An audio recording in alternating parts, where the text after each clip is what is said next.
little bit more detail, sort of, but still staying at the sort of upper, I should say upper mid-range of complexity. And on Wednesday we are doing the full day, Eric and I, and I expect us to have a lot more questions after those sessions, because that's when we really start to dig in the details. So on Wednesday also, I'm planning that from 5 to something like 6:30 will be available for you to sit down over in the other building. I hope maybe we can make that room available. Yeah. So instead of distributing it over some days, I think it's going to be more efficient for us both to be there for you. So plan on that. Pei is taking all of tomorrow for NARS stuff. So that's how the arrangement is. All right. Here are the results. You've seen this because Jordi already posted it, but basically, I guess these numbers are plus minus 1, roughly. Well, the zeros are probably not minus, but interestingly enough, behavior-based AI was a term that hadn't sunk in. I guess this concept is an attempt by some AI people to abstract over Rodney Brooks's subsumption architecture work. Of course, a lot of AGI theorists, probably a lot of them, probably most of them actually, maybe all of them, don't buy into Rodney's hypothesis that you can build AGIs with augmented finite state machines. It's almost to me like saying we can build AGIs with if-then statements, or we can simulate the universe with if-then statements. In theory, yes, but it shows how useless theory is if it's not connected to reality, and that's coming back to my comments earlier about Einstein's theory of relativity. So here's some more areas covered by people here. I was happy to see the philosophy turnout. Although it is basic by most, it's nice to see. And I think it's very hard to see how you could really do AGI without dipping at least your left big toe into philosophy. All right, so just to continue on our main thread here and going back a little bit just to refresh, this is our medium to long-term goal. If we're lucky, it's a short-term goal, and we can go straight on to superhuman and beyond intelligence. As we've gone through already, the state of the art in AI is absolutely, definitely not what many people expected. And if you ask, any family member in your family who's not into AI, and you'll ask them, like, so how much is true of, say, what's seen in the Terminator movies or any AI movie that, like AI artificial intelligence that Kubrick was supposed to make, but then Spielberg took over, they'll probably say, well, maybe 20% of what's shown there is already possible in the lab. But by and large, it's more like 2 or less. And so we are several orders of magnitude away. Journalists, of course, and now even the researchers themselves are trying to inflate the results so as to get more attention, which translates to more funding, which translates to more attention and higher salaries and so on. And this is not a good trend. It's becoming a rarity nowadays to see scientists who don't inflate in some way what they are working on or what they have achieved. And oftentimes they justify it by saying, well, we're talking into the future now. But that's not your results today. That's what it could possibly lead to. It's good to talk about what it could possibly lead to, but don't try to present it as if it's already almost achieved or even already achieved. And so we are forced to go back to requirements. And again, I just wanted to emphasize that. This is from our first day, unanticipated, which means you can't really build the assumptions into the system. You don't know beforehand exactly what the tasks the system is supposed to do. And this is probably the main difference between good old-fashioned AI and current AI and what the AGI community is interested in. So this is really, if there's any one point of difference, I would point to this one. Because as soon as the system doesn't know, as soon as the designer doesn't know what the system exactly or even remotely what tasks the system is supposed to do or environments it's supposed to operate in or a combination of those two, or even beyond that, which body the AI will actually inhabit, then you change the task of AI from making algorithms, which is what AI is doing now, which is essentially the same as what computer science is doing, to making meta-algorithms, or even going what Pei says is non-algorithmic, which is systems that can create algorithms. Okay? It's a very different, it's a paradigm shift, really. Okay, so we want to up the ante, so we want to talk about vastly different tasks. This is with sort of in the rearview mirror, really, because compared, if we compare it to the current state of the art in AI, all standard good old-fashioned AI systems are doing a particular task, and this is because the designers knew what the task was when they designed the system. It's sort of like the engineer building a building or building a bridge. We know what it's for, so it has to be like this. It has to stand there for 40 years, etc.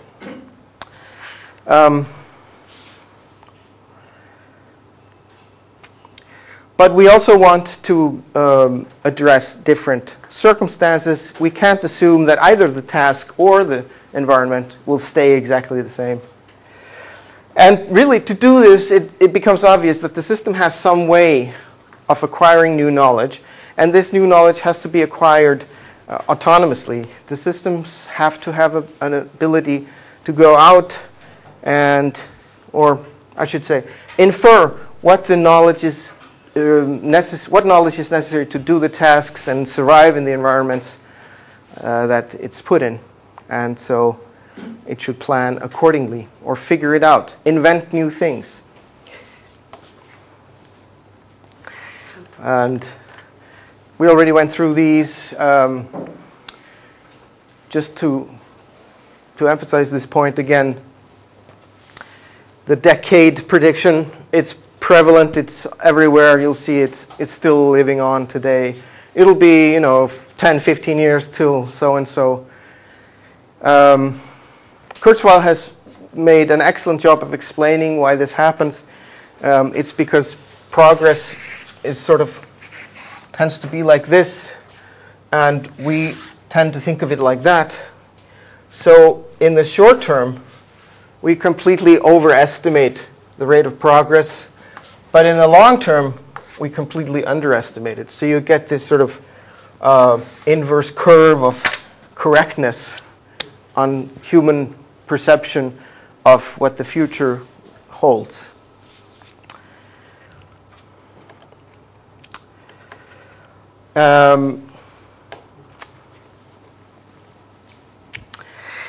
And so, yes, this leads us to here, which is that which is cognitive growth and self-programming. Now, you could call it self-programming, or you could call it self-evolution or self-modification or whatever it is. I don't really care so much how we use the terms as to what we really mean. And what we really mean is that the system should be able to improve its own operation in light of acquired experience. So ideally, it should improve with time, given its goals. This requires, of course, being able to create sub-goals. And creating sub-goals at multiple levels of hierarchy is something that AI systems are not good at. Not without at least, some sort of massive amount of scaffolding, massive amount of pre-given knowledge that the system is given by the designers to help it do those sub-goals. So it starts to look more and more like, well, it's really the designers that did that mechanism. In order to do this at some level of detail, either the architecture or the algorithms must be manipulated by the system itself. It's not sufficient to achieve this. To achieve self-programming, it's not sufficient to say, okay, we'll just make 1,000 variables. Okay, they'll be defined by the designers, but the system will tune them. As soon as you get into the millions or billions of parameters like that, it starts to look like an algorithm anyway. And so, especially if you're starting to say, well, when you tune, in order to do X, Y, Z, it needs to turn these 1,000 knobs this way, and then at the same time go back on these ones, and then reverse that process right after you turn that knob. It just starts to become a ridiculous problem. So we end up always in the same place. Some part of the architecture, some parts of the lower level or mid-level operations of the architecture must be improvable, changeable by the system itself in light of experience. But this requires that the system can read its own state somehow, that it can see into itself what's going on. And that's why we need self-programming, essentially. And that's why we need introspection, because cognitive growth is really the most powerful path to achieve adaptation. And self-programming is a way to achieve that growth. And cognitive growth, increased cognitive growth leads to increased autonomy, hence the hope of higher level AGIs, or bigger G, if you will. And this, of course, again, eliminates the need of constant human intervention. And so on. And a key part here is that adaptation must really, ideally, be always on. There's a famous example from the AI literature that Marvin Minsky in the 70s, probably late 70s maybe, had a bunch of guests over from the sponsors who probably happened to be military folks, but that's besides the point. And he wanted to show them a new robot that they were building that had a camera for an eye and could play ping pong. And no matter what they did, the robot wouldn't actually play. They served and served and served, and nothing happened. And then as the guests were leaving, they finally figured out what was going on. The whole system was actually garbage collecting. And that's exactly the kind of problem that, going back to our discussion about robustness, that's exactly this point. If you're completely unable to continuously improve, or at least if you, or let's put it this way, if the system is forced into a step lock update or refresh rate on its learning, then the longer the periods when it's locked in learning mode or updating mode, the worse off the system is. And you know, by the 90s, when I did my PhD work, Lisp was already improved to an extent that I never noticed garbage collection really. Maybe once or twice in the several years that I was working with Harlequin Lisp. And that's a huge improvement.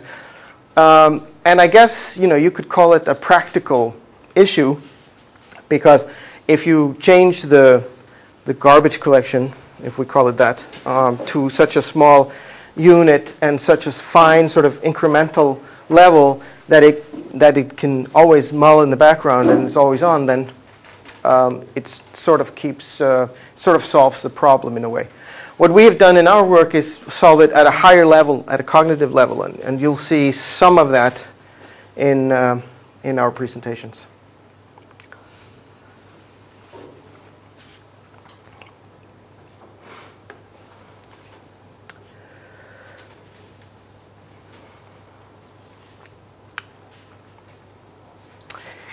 So what we want in the end then, if you go from this domino effect from powerful adaptation to cognitive growth, which means self-inspection at reasonable levels of granularity, we end up with requiring a programming language that is a reflective language, a language where that can represent itself and that can produce itself. The problem at present is that all programming languages are designed to be used by human-level intelligences. So really, if we wanted to pick a programming language from today's repertoire, we'd be out of luck on this point. Although Lisp, for example, and Smalltalk can fairly easily support self-inspection and code generation. And they have very nice mechanisms for this. It can be done in Java, but it's a pain in the neck. And I've never done it. I know some people who tried, and they said, never try this. It sucks. So yeah, of course, with programming languages, anything's possible, and you could extend languages and so on to do stuff and do tricks. But as an AI researcher, of course, it matters what kinds of tools we have. It matters what kind of processing power we have. Just imagine if I said to you now, okay, you can continue doing whatever you do in your research in AI, but you're confined to like let's pick an interesting, like the Commodore 64. It's all you get as a computer. Okay? And you can only have one, because you can't afford two. Okay? Well, you'd probably quit AI and go do something else. Now, imagine, fast forward 20 years, and you look back on the computing power you have today with the same eyes, basically. You can't do AI with that. And so, strangely enough, we're always strapped for computing power. But to some extent, it's not just the computing power. And it's a mixture of ideas and computing power. Now, if we had in our backyard or in our basement the computing power that's available to Google, probably most of you would already have a very good feeling for why the statistical methods that they're using in their deep learning will not suffice for AGI. But you don't, so because you could play with it and you could feel it and experience it on your own terms, and you would be convinced. But as it is now, you're going to have to listen to guys like me and then hear their opposition, and you're going to have to make up your mind who you're going to believe. So that's not so good, because ultimately, even though you read something, you may not believe it, and it may go unnoticed for years. And suddenly you come back to it like 15 years later and you say, well, I remember reading this, I just didn't see it that way. Now I believe it. Could have saved yourself 15 years. Okay. Any questions so far?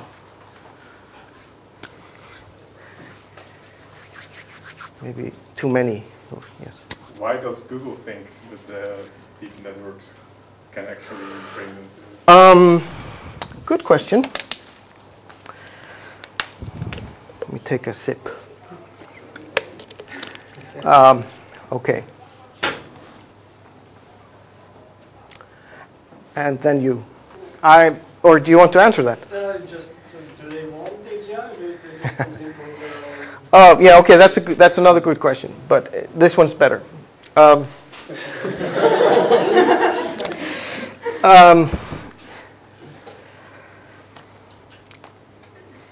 course, I'm trying to put myself in their mind. Okay, Yeah. but to answer your so question, I think Peter Norvig said that he believes in this approach, and they've hired Ray Kurzweil, and some of the guys are working on. So that's the answer to your question. But I think actually that partly the reason is that there have been impressive results so far. And whenever you make big progress on hard problems in a short period of time, you tend to think, oh, we maybe found the golden algorithm or the golden way or the way or an approximation of the way. And there are some people in the mathematical line of thought, like Marcus Hutter, who think basically, well, we've got the statistical, we've got the mathematical definition and ultimate version of AGI, and now you guys, we've already solved it in theory. Now you guys just approximate it in statistics, and you'll get closer and closer, but to the ideal.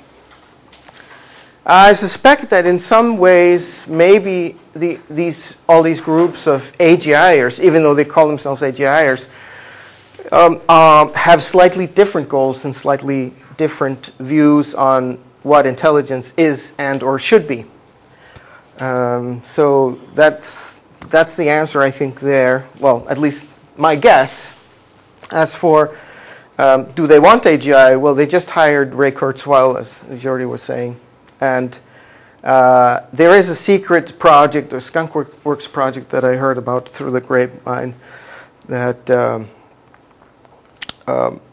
and I have no idea if it's true, but, I think hiring Ray Kurzweil is a hint, maybe, that they really are interested in AGI. But you have to ask yourself, or them, what's your idea of AGI? What exactly is AGI to you? Of course, ultimately, even though companies come up with big announcements every now and then, and they try to put the flag on the mountain.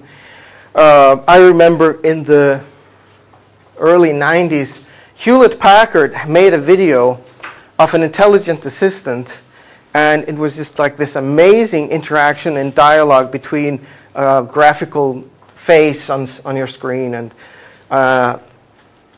this was presented or announced at HCI, Human Computer Interaction, in the early 90s as like, here's the future. We've seen the future, and this is it.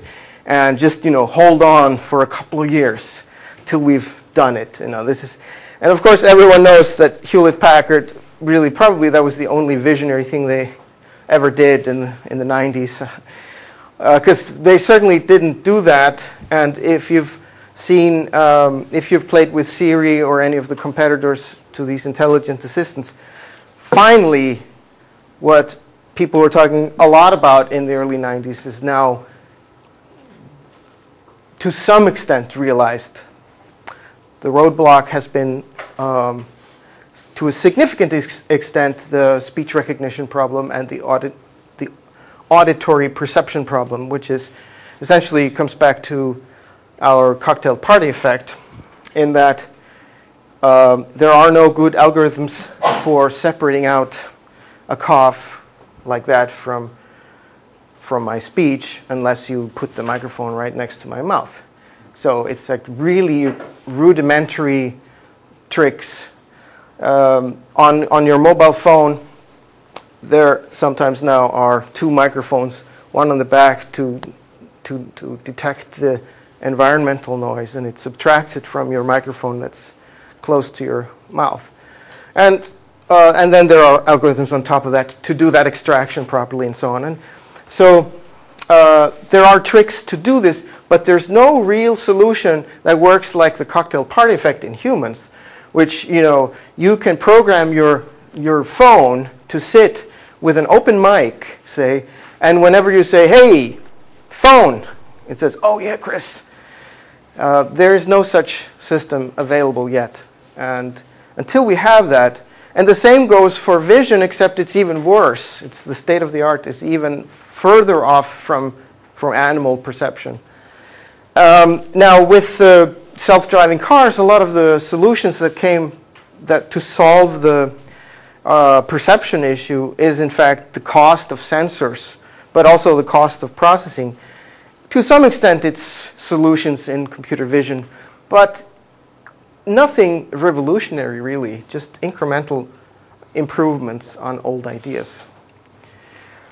So that's the long answer. Anyone affiliated with Google here, or no? Okay. Well, it might be. Question. Just philosophical speaking, logically speaking, if you want to revise a program, you should presuppose a meta program. And at the bottom, there should be something unrevisable. So. Yeah, so exactly. So the question here is, as you go up the program, let's say complexity or power scale, where on this path, let's say that this is the highest level represented in the system, let's just call that 1, is self-programming confined with everything below the halfway mark, or can the whole thing be revised? And if so, if the whole thing can be revised, can it be revised all at the same time? No, probably not. Then you have another axis of time, so you lock some parts while you recode the others. So let's say that this is the meta, the most meta you get knowledge in the system. It's knowledge of the knowledge of the knowledge of the system, or something like that.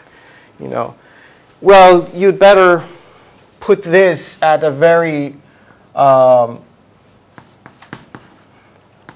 low update rate, because assuming you start with decent highest level rules of learning and self-modification, if you don't, then of course you're just lucky if you're still alive or around. But let's say that you start out with a really good set of meta algorithms or rules to live by, to learn by. So this starts programming the rest. Well, as soon as it's programmed a little bit below itself, it should start to increase the resistance on change. So it means that is there some clear or well-defined boundary between something easy to be revised and something hard to be revised, or it is changing? The idea that we are working under for AGI systems is basically that since AGI systems are still artificial and they're still utilitarian based, I mean, we're doing these, if we weren't in AI, we'd be in cognitive science. In cognitive science, you just want to understand what intelligence is and so on. But by being on the AGI side or AI side, the way I think of it is, okay, well, then you've essentially committed to building these systems. Why are you building them? Well, because it's useful in some way. Okay, it may be very close to the utility function of science, which is to discover more about the world. But in any case, if it's utilitarian motivated, then the designer inputs some of the top level rules or mechanisms, and these are basically bootstrap code. Okay, Now, if it's done properly, and if these mechanisms are then put in a system into an environment that leads to their successful expression over time and self-programming, then this system will be sustainable system in this environment and will continue to grow its knowledge, etc. And as it fills in sort of basic knowledge, whether you might think of it this way, that the very top level bootstrapping code starts to fill in from the bottom up, just like a baby doesn't assume too much about the world and not even its arms. And then, once it's done this for a few months, it starts to be more coordinated. And so it builds up this way.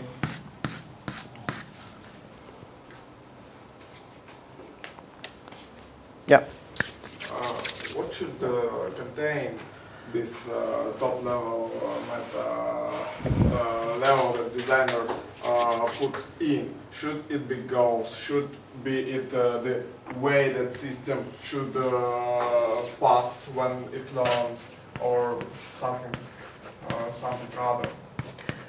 Okay, we'll get to this, but by and large, if you want to have a domain-independent AI, AGI, an AGI that can learn and adapt in vastly different domains, then these need to be domain-independent. So it should be some knowledge about itself. Yeah. Well, for one, and the other is general rules about how to acquire knowledge from a very low-level bootstrapping state.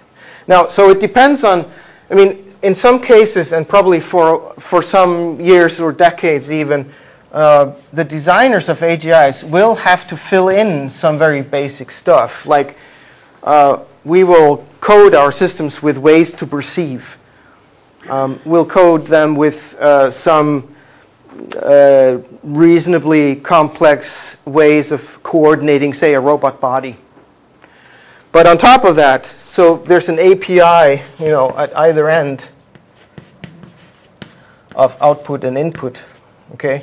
And then the AGI code sits here, and this is, of course, domain dependent, because you're in some domain and you're learning something. And the power of the AGI will determine, to some extent, when you go from one domain to another, how much of the prior learned stuff gets transferred between them. But obviously, that's exactly what you want in an AGI. You don't want an AGI that starts like a baby whenever it moves a domain. Now, what is a domain? Well, that's also, that's just a grayscale. Vastly different domains is like the Amazon and the surface of Mars. But not even humans, at least not unaided, can survive that. And if you go into the Amazon, you need adaptation before you go there because of insects and all sorts of things. But assuming, for a minute that we're not, that we have super bodies, let's say, that we don't have to worry about that sort of stuff, and if we go to Mars, we can breathe. Well, in that case, our brains are quite capable of transferring experiences. Now, we'd have to maybe invent solar panels and plug them somehow into our stomachs or whatever to live on Mars. But that's, but you get my point. Basically, this, of course, the API to your body is also learned, it seems, in just a very good and simple example is, you take a dog. Dogs are not stupid in my view of the world. If it loses its leg, it learns to walk on 3 legs. If it loses 2 legs even, depends on, well, I've never seen a 2-legged dog, but I'll bet you it'll figure it out. And it won't take long. There were actually I'm reminded of some experiments that a colleague of mine did with a cat that they were playing with its brain, severing some neurons and seeing how the learning pattern when it was reaching for an object with its paw. It's been too long, I can't really recount it properly. But the point was something like the learning curve for a vastly disfigured brain that obviously could not do what it was trained to do, how to get that object, somehow seemed to flail about, and then suddenly, it figured it out somehow. And it was very obvious transition, like a phase transition almost. So, very interesting. Anyway, does that somehow address these questions? I guess this is a long answer. I have 2 questions. Okay. It's a kind of half of a comment and half a question. It's related to the notion of autonomy Okay. that you picked up last week, and it kind of stayed with me on the weekend. Autonomy, lots to explore there. And the first thing that came to me is that together with autonomy, we need to set responsibility in setting the system. Yes. I saw the slides on autonomy, and I think we should have some slides on responsibility of, how do we in parallel. So have you worked something out, or is that a gap that I need to fill in? You know what I mean, yeah? Yeah. The working from an assumption of utility, and given how short along we are in achieving autonomy in an artificial intelligence system, we haven't really gotten to the point where we feel like we have to seriously think about responsibility. There are some people who are thinking about that and making that their main path of investigation. But who would that be, so that I can yeah, pay maybe the benevolent AI people who are the main players. Yeah. Yeah. So, I mean, what I'm trying to say is that I don't think we can have autonomy without responsibility. Or you think we can try to develop? Do you think we could develop autonomy without worrying about responsibility necessarily at the same time? Well, you can study the phenomenon. Obviously, you can study the phenomenon of governance without investigating, without studying necessarily the function of regulatory institutions in society. So yeah, I mean, so yeah, you can, but I'm actually again not expecting a straight answer now. I just thought I would bring it up because I would be tempted to say that if we are trying to achieve general intelligence in whatever way each of us considers that. Yeah. I think autonomy should always be balanced by a sense of how that is done. That's probably a big challenge. Yeah, I think I guess I'll try to make it short. The shortest answer I can give at the moment, without delving into too much side issues, is in our work we essentially we don't have very good mechanisms for giving the system a sense of risk. Okay? And I think that's a prerequisite for releasing an AGI into the world.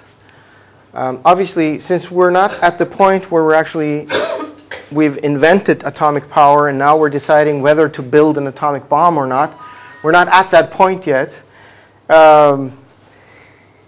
We haven't necessarily needed to go into that. But I totally agree with you, and I think that the responsibility, in fact, lies, the responsibility of thinking about responsibility lies with the AI researcher rather than, say, government institutions or the military, because we all know how that can happen. But I don't believe in the path of restricting research because it could lead to something dangerous. I think that's just a dead end. Science would never have progressed if we had thought that way from the outset. So we need to uncover the knowledge and then to see. And so a very good example of that is actually genetic engineering. The little I know about genetic engineering and of self-organizing systems and of how much is known, in fact, about biology makes me believe that anyone who claims to know exactly the risk of putting an engineered type of wheat into the fields has no idea what they're talking about, in fact, and is lying through their teeth, and they probably know it. But of course, we know that there are very big powers in the field of biology that we don't have in AI, although there is the military, of course, in AI, but it's nowhere near as powerful as the need for food in the world. And so that's an immensely powerful force that essentially is creating domino effects all over in that respect. I don't think, at some point, AI will be in a similar position as the atomic bomb guys, and we should be ready.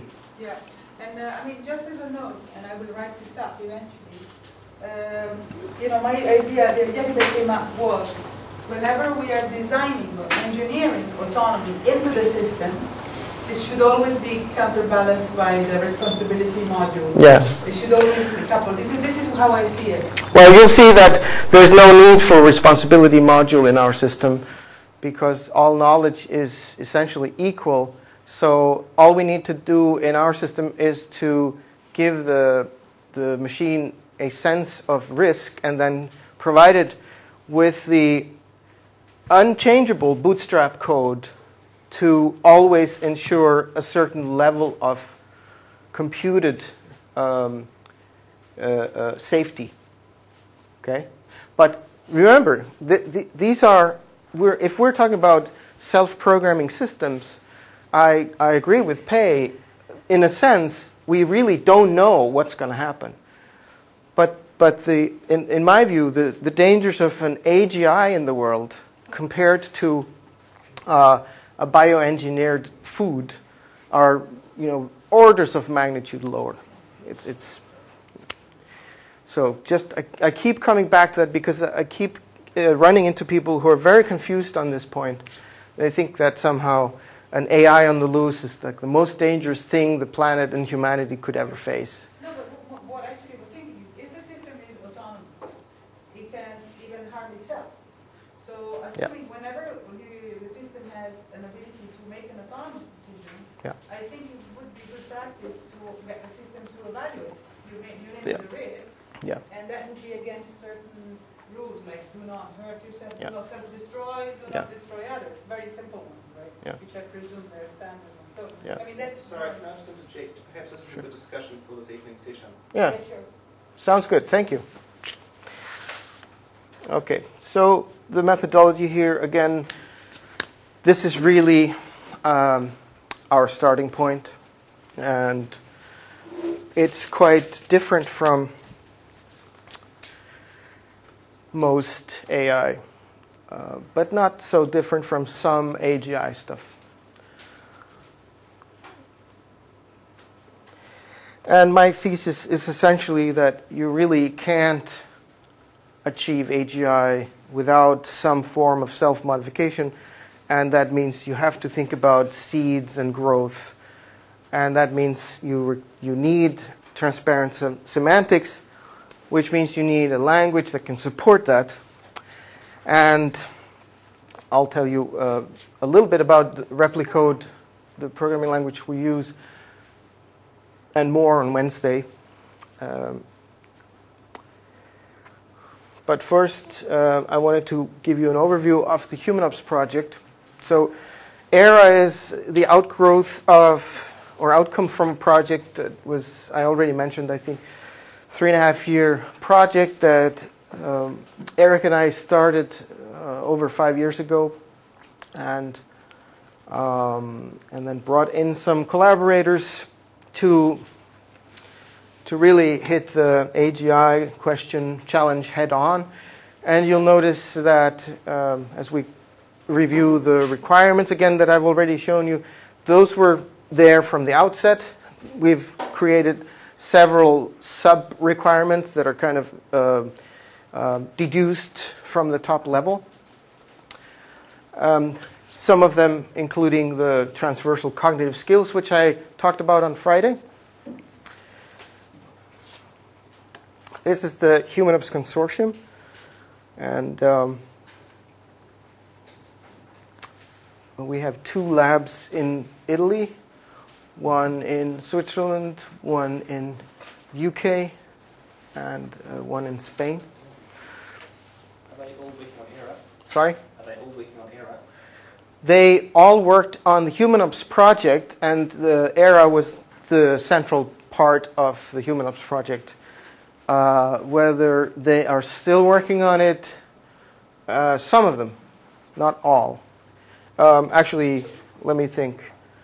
AS Lab has their own thing, and CNR. So Italy is working on other stuff now. Italy is not really following up. Oh no, I take that back. Actually, that's wrong. Yeah, DINFO is still working on it. It's AS Lab and CNR who are doing various other things. But this is partly because some of the people left already CNR and went on to other things.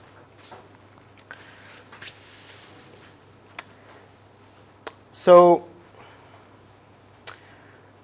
I would venture to say that this really is a new kind of AI. How far back it reaches, how recently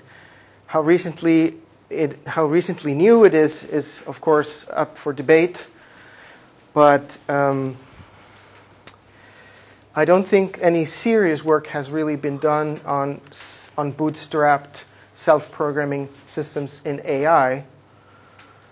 Although there's been a lot of talk and maybe some good papers written, not much is on the books as far as results are concerned.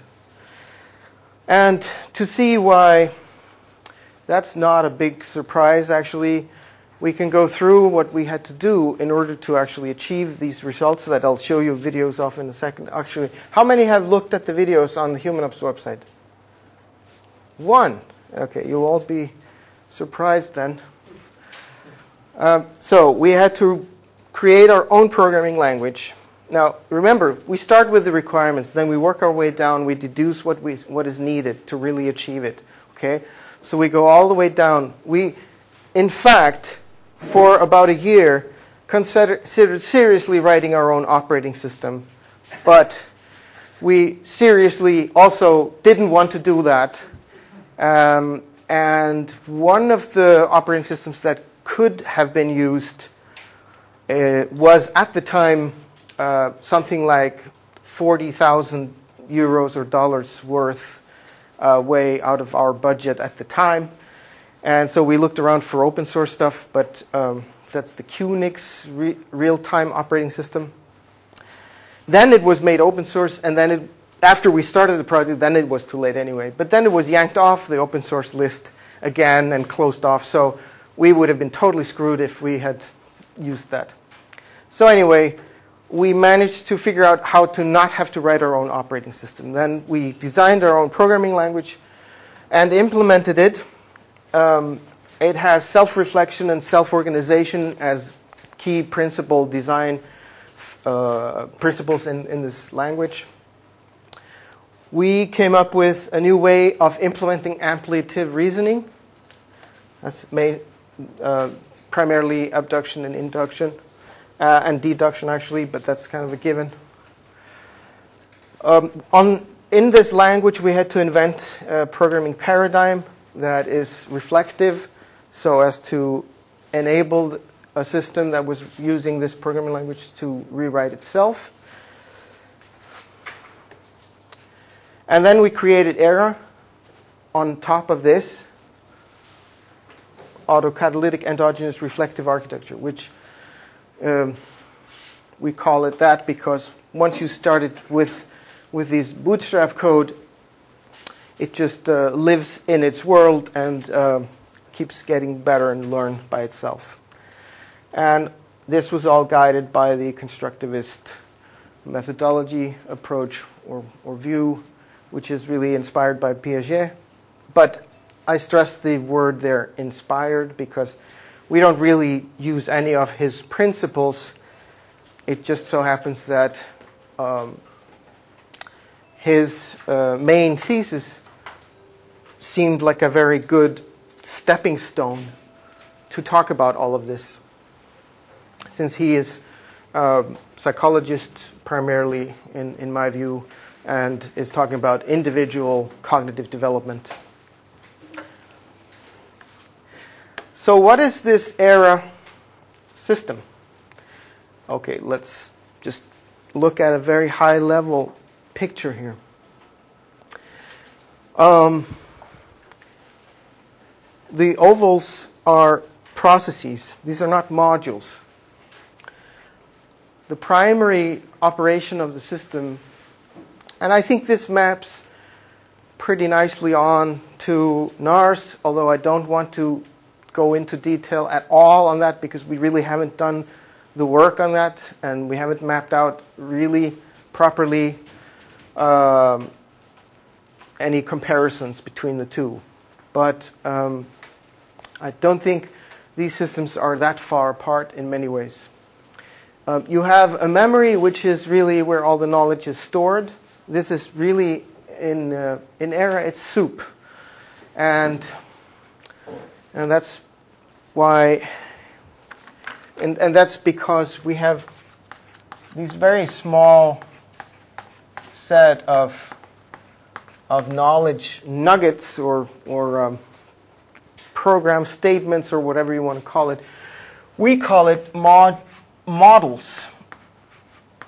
Almost said modules there. Models. And I'll show you in a second what models are. There's a few more things in there, but I will stick to models for now because this is really the crux of the thing. And so the process of learning and planning and focus of attention really work together to improve the stuff that sits in memory.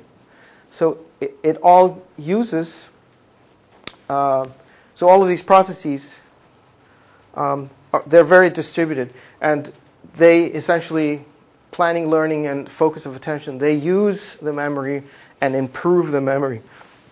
And as new things are learned, the system gets better at planning, so it gets better at focusing its attention to the relevant points, which again makes it better for learning and so on. And you've got these codependencies between these processes, and it's very hard to really explain without emphasizing this non-linearity or circularity. Yes?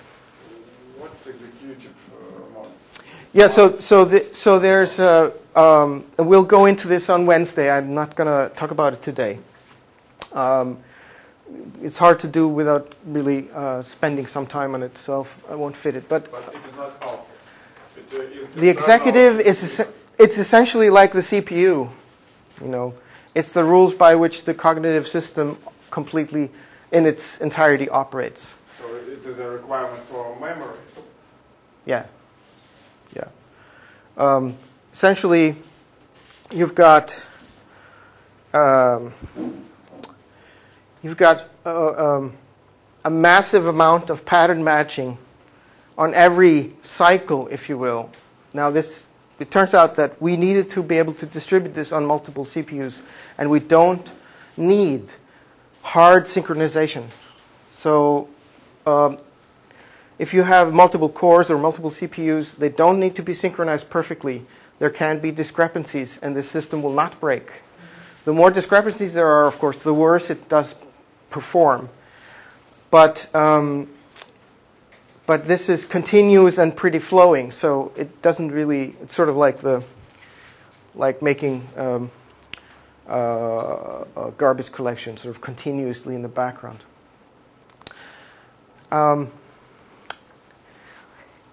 Yeah. So the executive holds the fundamental mental operations, if you will, of the system, the atomic sort of mental operations, and they're based a lot on pattern matching, essentially. And you need to match pretty much everything to everything all the time. So again, it's very biological in its nature, rather than sort of sequential. It makes your brain hurt at times when you've been coding in standard ways to think of this system.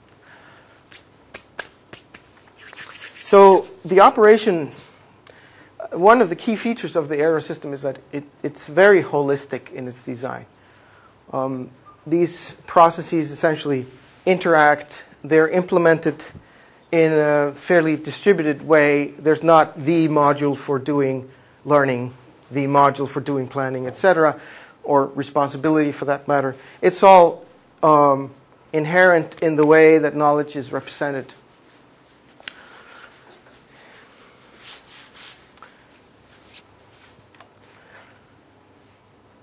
So AERA knows what it's doing, when it's doing, and at what cost. By enforcing traces in the operation of the system, it can look at back in time how things happened.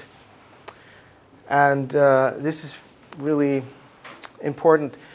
Another way to support reflectivity is to treat external knowledge and internal knowledge in the same way. So we don't need special mechanisms for introspection. Learning is essentially the same whether the knowledge or information came from the outside or the inside. Of course, there's the system. The knowledge is encoded by where it originated from. So it's not like it's all just gray goo with no distinctive properties. This is a symbolic approach, just like NARS, in that it has explicit representations. Yes? The first point, right? Mm-hmm. In today's system, certainly that information is stored in the audit trail, in the log, system logs. Any system will have a record of what, when, and it can be configured to display the cost, like resources, time, whatever. So that is kind of standard, I would say, no? Mm-hmm. You mean in like network systems or? Yeah, I mean, Yeah. I do want the information Yeah. system. So Yeah, yeah. I know that stuff comes in with default. Yeah, So yeah. I would expect it can be easily transferred to the Yeah. next guy, right? Well, it's not the standard. Well, if you have maybe debug turned on, yes. So but this now we're talking about the cognitive system itself, and that the code itself can inspect the history, its own history. Okay. Okay. Okay. So it's somewhat similar to what you're saying, but yeah, it isn't really. But you would write the code to learn how to understand that information, how to evaluate.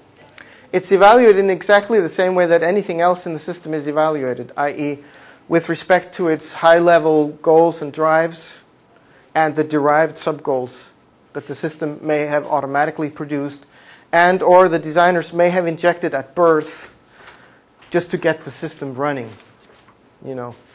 because it is supposed to run without intervention or too much intervention, depending on your design. And so you may need sort of like helper wheels, like on kids' bicycles, But these come off once. In fact, actually, it turns out that helper wheels are not a good idea. Kids learn much faster to ride a bike if they don't have them. But it's totally beside the point. And so you'd hope that your bootstrap goals are not like helper wheels. It makes the system slower at learning. It's hard to know. I mean, you've got a complex system and a complex environment, obviously, ideally, and it's hard for the designer to predict. And so it becomes pretty specific to a particular kind of architecture, a particular kind of bootstrapping, etc., what exactly to do. Because there are some cool self-diagnosing systems in the computer domain, no? So using that utility, would that be just a modification of that? I mean, I would see, if you ask me to produce that, I would use any self-diagnosing or diagnosing tool and modify that, right? Would that work? Yeah. I'm not sure. Let's hold that thought for tonight, or to Wednesday night. Is there an opportunity for the system to use some kind of evolutionary programming combined with reasoning and logic to limit the search space? Yes, but we have not explored any of those options yet. But you think it could be? Absolutely. But basically, you know, evolutionary programming can be applied to anything because it's like the ultimate brute force method. But that's the key part of the combination of reasoning, to limit it, right? I can imagine several ways in which you could experiment, yeah.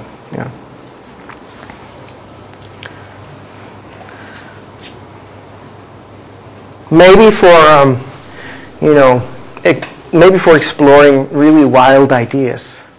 Maybe you want your system to always spend like 2% of its CPU on really wild ideas and just have it, you know, run these genetic operators in the background. And then the system will notice, of course, will pop good ideas or interesting, seemingly interesting ideas into the main thing once they get discovered. But basically, you know, genetic algorithms are essentially when you don't know anything, just do whatever. It's like, that's what genetic algorithms are.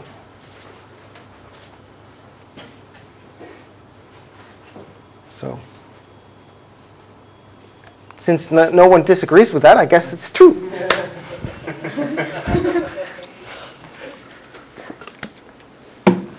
Now, I've alluded to this several times, uniform operations.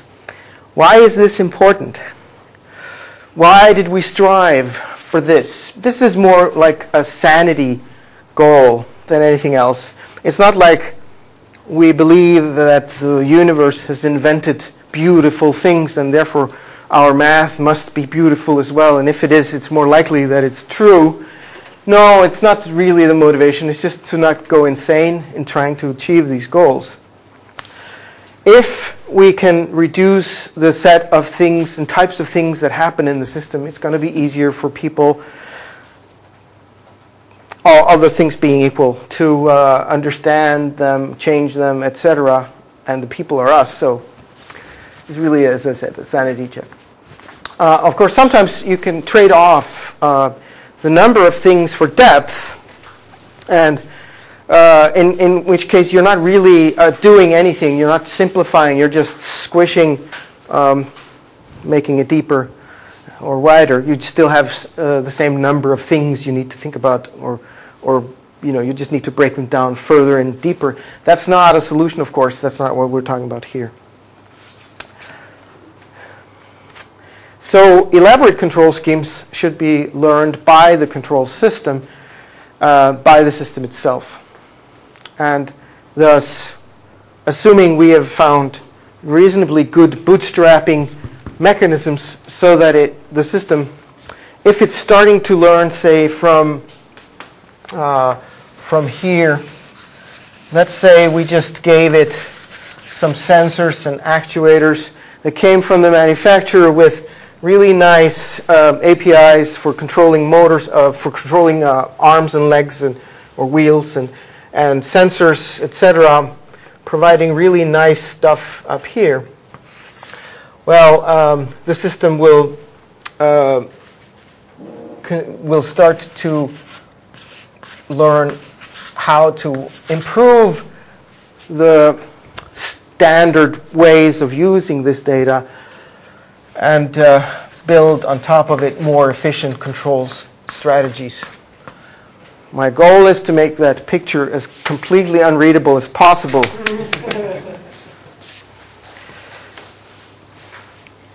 Also, the knowledge representation, as I mentioned already, when we have sort of the standard architectures with big blocks.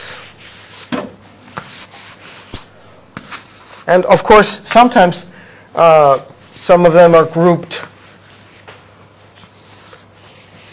for utility reasons or whatever. You use inheritance to more easily manage them in a hierarchy and so on. But for the kind of stuff that we're interested in, where, let's say, the smallest event in the system could be, you know, move motor X from position Y to position Z in time T. This is like a you know, one variable with time attached kind of a deal.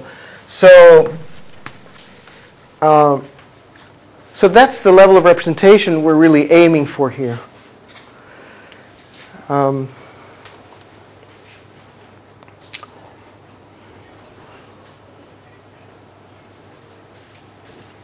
That means that the combinatorics of using those very small elements need to be nicely connectable and accessed and controlled from higher levels.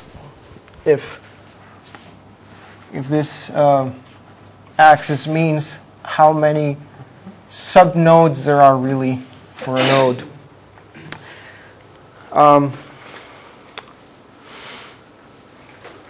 In this way, the idea would be that if you have discovered that your arm is pretty rusty, and or let's take another example. This is a classic one from AI. If you pick up a very light object, don't use a lot of force because the water will spill all over. But if it's a lead container with water in it, well, then first of all, you shouldn't drink the water, of course, but then you're going to have to use more force, and the object will respond very differently. And now, if you're using that for various purposes in various contexts, you don't want to have a completely new representation for every context, because that's wasteful. So what we want is ways in which you can connect or reuse parts of other ways of doing things, of other models of the world, combining them in ways. Another thing we did was to infuse a very deep handling of time. So time is everywhere in AERA. It's really because it's part of the smallest level of representation, the models. You've got a time frame. I'll get into that in a second. And it's represented as intervals. Now, I'll just tell you up front, because I would be very uncomfortable if I was in your shoes and came to this and heard this, that you've got crisp time here and there. So beginning and end, an interval of time.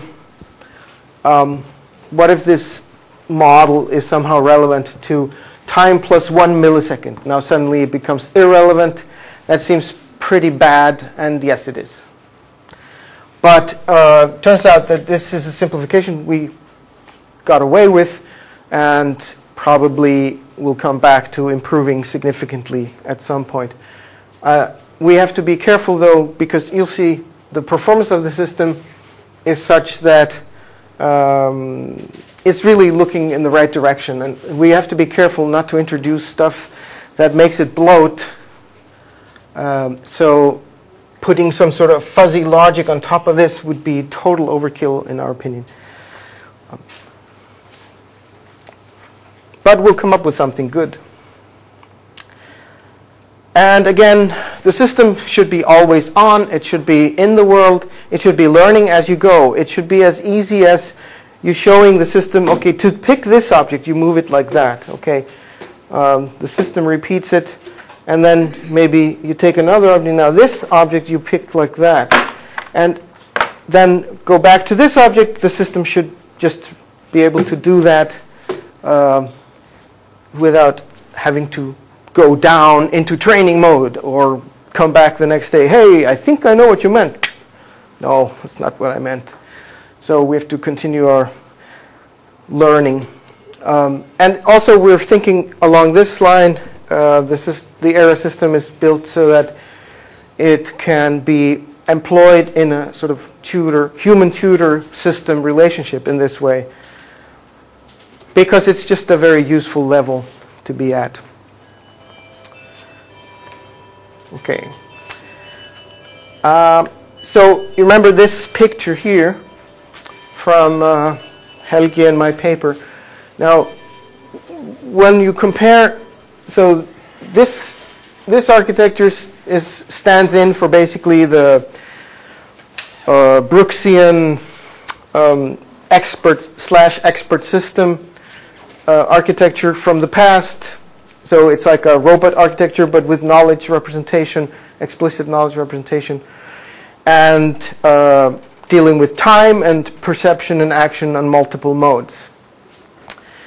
But it has no meta-inspection, and it cannot generate new components. And even though the components in EMIR are way smaller than the standard modules in, say, typical programming, typical applications, maybe something like that, it's still too coarse-grained for the system to really coherently produce things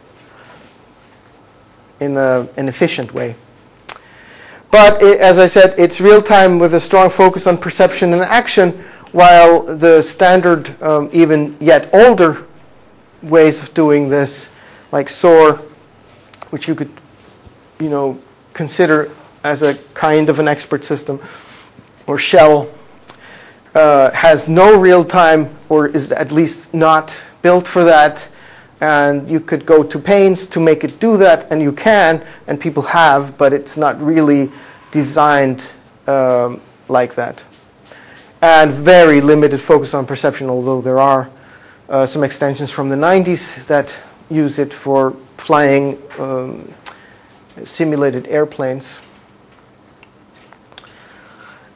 In these systems, there are no architecture learning, these kinds of systems. And the only one that we could find is IconFlux, that really has a very plastic architecture and has a fine granularity of components. And this is essentially what happens here. We can just put in AERA here, and there's no change really in anything. But that's as far as I'll go in comparing IconFlux and AERA.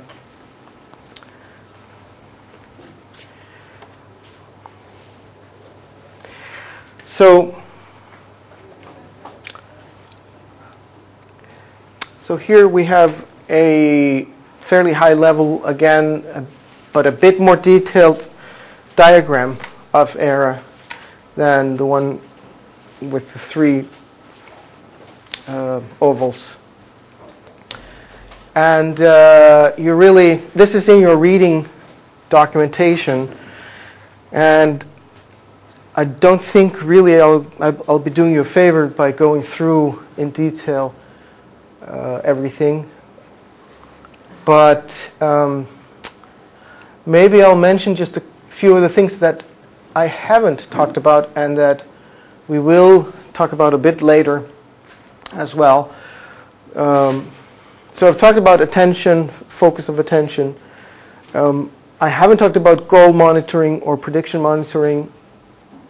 Building models, I'll do that in a minute, or simulations. So really, the main new functions here are the goal monitoring, prediction monitoring, and simulation. Now, AERA uses models that it has acquired on its own. If you see that oval there, build models, to make predictions. And it evaluates the models based on how good they are at predicting stuff. And so the goals, in fact, which are essentially produced by models as well, result in simulations, where simulations are essentially trying to predict, if I do this or if I do that, what will happen. There's also the inverse, that basically you've got goals at the top, and you're trying to, that's where you're trying to get, and you haven't reached, if you haven't reached the goal, you can use the models backwards from the goal and say, do I have a model that predicts how this goal can be achieved? So you take a model,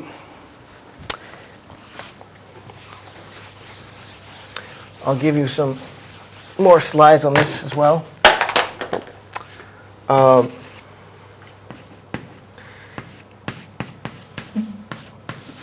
Now, if your goal is B, and you have a model that says, well, if you get an A, you're bound to get a B, then you can read this model backward and say, well, B is what I want, so let me try to get an A.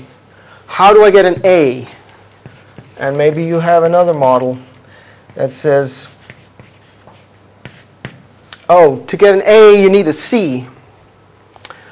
And, well, how do I get a C? Oh, C is my current state. So actually, I can, if I run this model and then that model, I'll get a B. And so, so these models are in fact predicting that to get from C to B, given that you have a goal to get to B, you can run this. Now, if you do it and it works, then these get their score, success score gets increased. Yeah. Why prediction monitoring isn't connected with simulation simulate? So you'll see that essentially, based on what's represented, where essentially data doesn't really cause anything.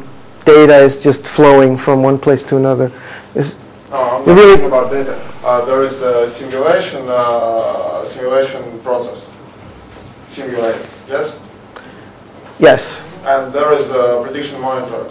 Mm-hmm. And I can't understand why there isn't connected anyhow. What exactly isn't? Why don't the simulation just directly connect to the prediction monitor?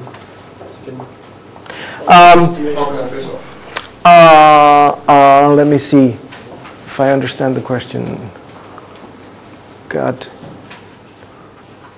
There are two of us. See the outcome of the simulation, see if it matches the predicted outcome? Yes? Yes. So, yes, because everything is really, let me see. That's a good question, actually. How can I explain that quickly? I'll do it after the break, because really this system has a lot of loops in it. And yeah, it has a lot of loops. So you don't have, these are not modules. So they're not, these are not APIs. Yeah, I see. So mechanisms basically flow through loops via the models typically. But in order not to give you a bad answer, I'll do it after the break. So you'll see here an example of how initial models are built. And I'm going on along the same line of talking about attention. We have something called targeted pattern extractors. These are really attention mechanisms. And I guess you could say that they are modules in some sense. But basically, the TPXs, they observe events in the world. And they, based on events and repeated events, they propose causal relationships between events. This can be internal events or external events. It doesn't matter. The system works exactly the same way. So if you think of it this way, events are produced in the real world as time marches on. And let's just propose some channels here of types of events. And as time marches on, more events are produced. So AERA agents observe these events, the march of events across time, and notice correlation between events. Now, how good this detection is determines how quickly the system gets better. So in the very early stages of an AERA agent, you have very slow progress, and then suddenly it starts to take off. That's a typical curve. And now models are bidirectional representations or description of events.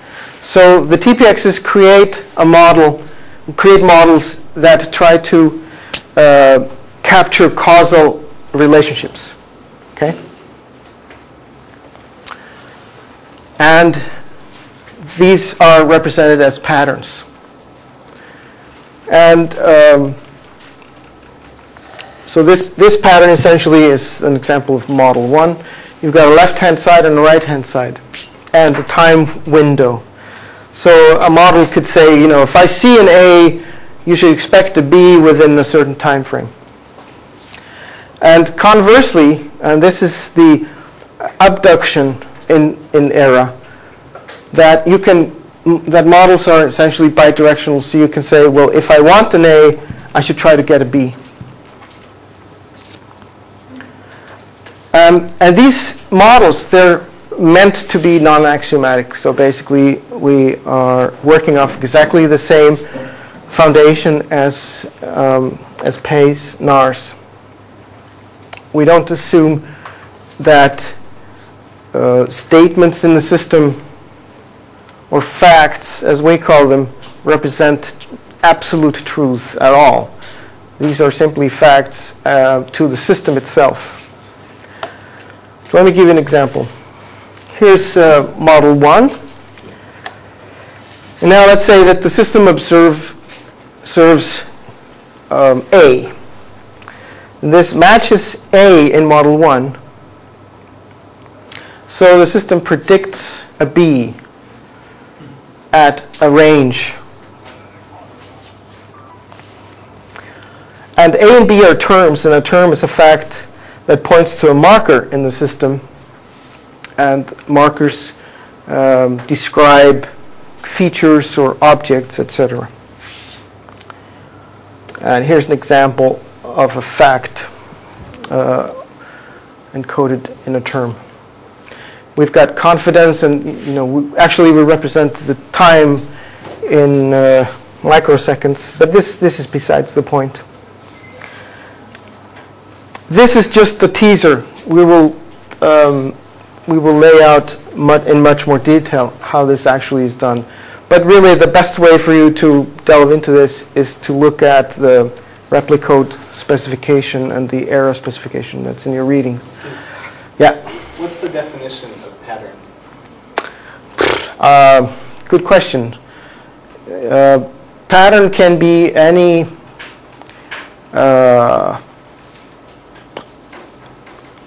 it can be anything from a variable up to a set of variables or a state.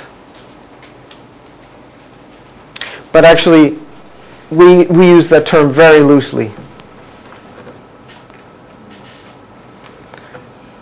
So how do you extract patterns and differentiate patterns from each other?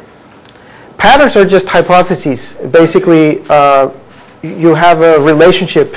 Well, in this example, I was talking about the pattern of having an A and then predicting a B. Okay. So one thing leads to another, kind of. Okay. Now that can be true, or that can be false, or that can be true in some. That can be, I should say, effective in some cases and not others. Okay. So you have to have, in order for this mechanism to work, and I'm just showing you a tiny part of it. So there's a lot of information that remains to be presented to explain sort of the big picture. But basically, you have to have models of models in order for this to really work, because you need models to say that this model doesn't work if such and such holds, for example. Okay? But they're all very small, and they're exactly the same format. It's all like that. It's just one pattern on one side and another pattern on the other side. So, in fact, for example, here, you could have wildcards, for example, or you could have a state instead of this term. But I can't really spend too much time on that now, because I wanted to give you a fairly quick overview of what models are and show you the results we can achieve, and then we'll go back on Wednesday and really delve deeper. On that note, basically, if events are close enough together in time, the system will treat such a pattern as one state and another state and collapse time. I mean, this has a lot to do with time. So it's really an efficiency measure to, instead of talking about very, very fine-grained temporal things, you can collapse them. Now, that means you can collapse things, you can represent states at different levels of abstraction. So it becomes... If a 100 event is immediately following this event? Sorry, come again? What if 100 other events is immediately following this event? So we need to pick up one event out of that bundle of events.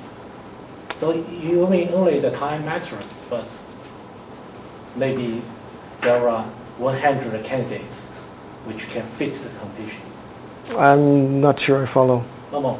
You said that if I want to establish the model A to B, and we need to foresee B was the event. Yeah, but yeah. how to select B? The most important. Oh yeah. At first, if you, the designer, give it very bad bootstrapping code, it will take a long time. It's essentially the same as doing this at random. So, you know, if you start the thing as tabula rasa, it doesn't know anything. Well, it has to know something. At least it has to know that it should randomly explore the world and create models. Okay. If it does that, then it'll take a long time till it comes up with one useful model. But as soon as it comes up with one useful model, that could be, in our example of the dialogue that I mentioned on Friday, that could be, for example, that the system just happens to notice that if you grab, if the hand is holding an object and you move the hand, the object follows, let's say. So that's so the dx, you know, the change in position is just one variable of an object, and it's also one variable of this object hand. It could be self or it could be other. You know, it could be your hand or my hand. Doesn't matter. But that's a relationship with one variable to another variable. Okay. Then, as soon as it has one model that seems to work decently, okay, then it will start to work around that model and create better models around that, etc. Yeah. So it has something to bootstrap from. But before that, if you give it no models from the outset, it's just like saying, okay, I'm going to have this thing explore the world at random. Yeah. Okay?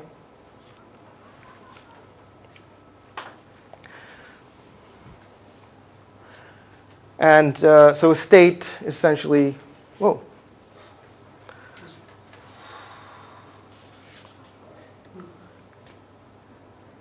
Time machine. Is that? Okay. Yeah. So essentially, a state can have any number of terms in it, which represent some sort of a, with each one representing some sort of a pattern. All right. So let me show you an example. We'll see how we're doing. Okay. We'll take a break in 10 minutes or so. Okay, so let's assume that the system has these models. M1 says if you pick up object, if pickup object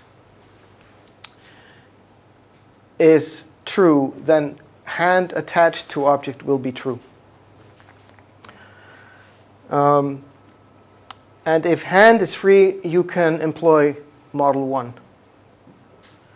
M3 says if you move hand by dx, hand will be at another position. Actually, that should just say dy. Now, let's say you gave it these two goals, and it's already developed a model that, let's see,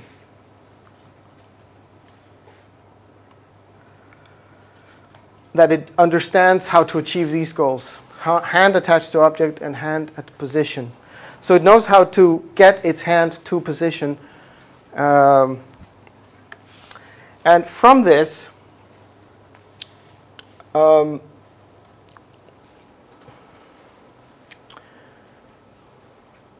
it may have realized this model. If you move hand dx, then you will have object at position. Have any context that let it know that it is grasping the object? Right. There's no knowledge of it. It extracts this knowledge from the data. It essentially will produce, if it plays with those goals through, say, motor babbling, it can actually produce this model that if hand is attached to object, you can do M4. Okay? Now, if you give it the goal, displace object 1 by dx, it can use the backwards chaining to figure out how to do it. So this is all in your notes, by the way. Let me see here, the trace.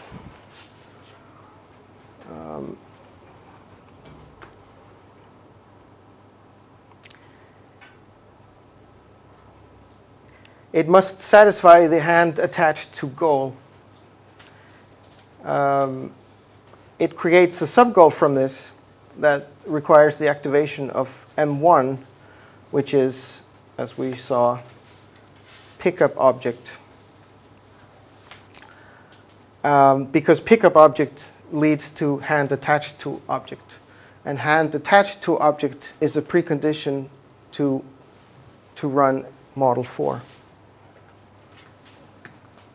I have a fundamental question. Mm-hmm. Where do these predicates come from? Predicates like move hand or hand free, are they acquired? Yeah. Or, Yeah.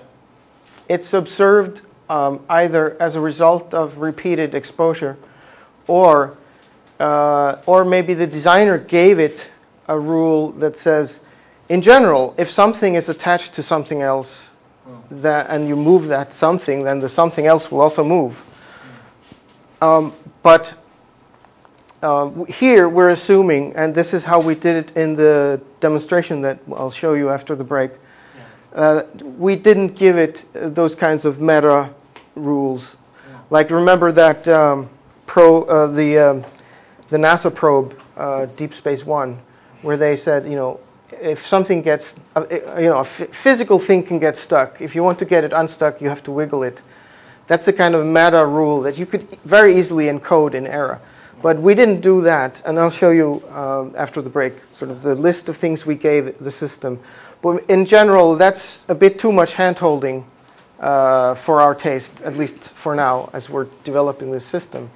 But as you build, more, if you start to use this to build utilitarian systems that are deployed, maybe the engineers want to do this because it makes the system more safe or more predictable somehow.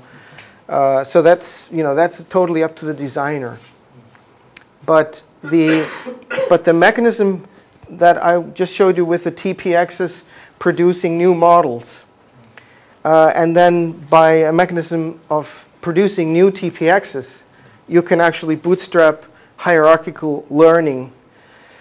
The trick there, the hard thing, is to control the growth of the system so that it doesn't build a next layer on something that's very unsure or in fact only holds marginally. You want safe learning at the bottom so you can build on top of it. Only that way can you actually make the system robust in the end.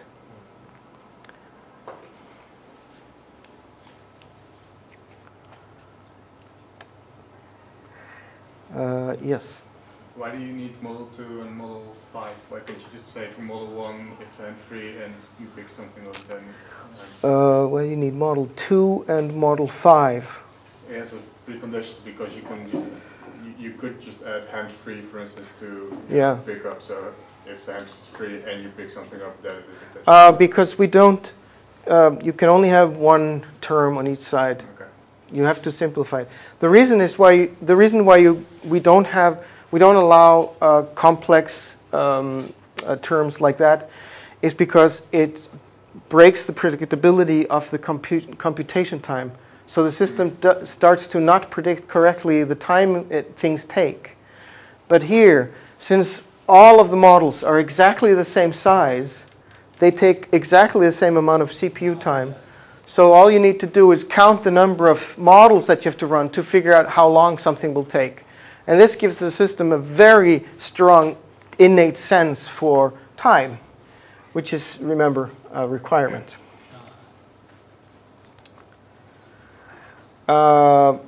Okay, I'm running slightly behind. I will leave this one. This is going to be the main picture for our Wednesday session. I will leave it till Wednesday, okay? And so finally, essentially, what we have put into the AERA system is essentially learning, both domain and meta learning, the real-time, handling of real-time, and very efficient resource management. I will not talk too much about resource management until Wednesday. And so now let's break for, what time is it now? Let's start back here at 4, okay? 22 minutes or something, right? Do you actually have the videos on your computer? I think so. Okay, because I was That's thinking what I'm hoping. you cannot access YouTube here. Yeah, I know. Okay, so to answer the question here with respect to simulation, this, I think, because we changed this diagram just before I left for China, and Eric produced the final version. I don't think I'm lying when I say that is the backward chaining part of the simulation, and hence it is completely hooked with the goals.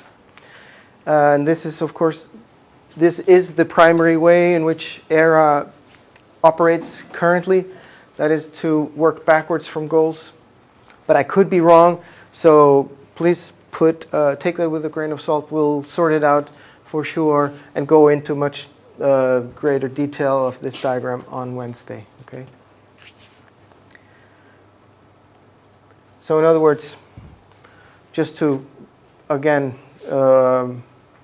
mention the bidirectionality of models, basically going from goals to plans, if you will.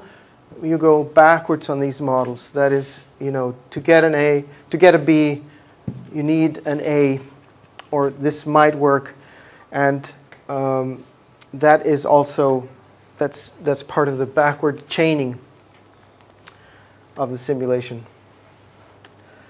So I'll fast forward here.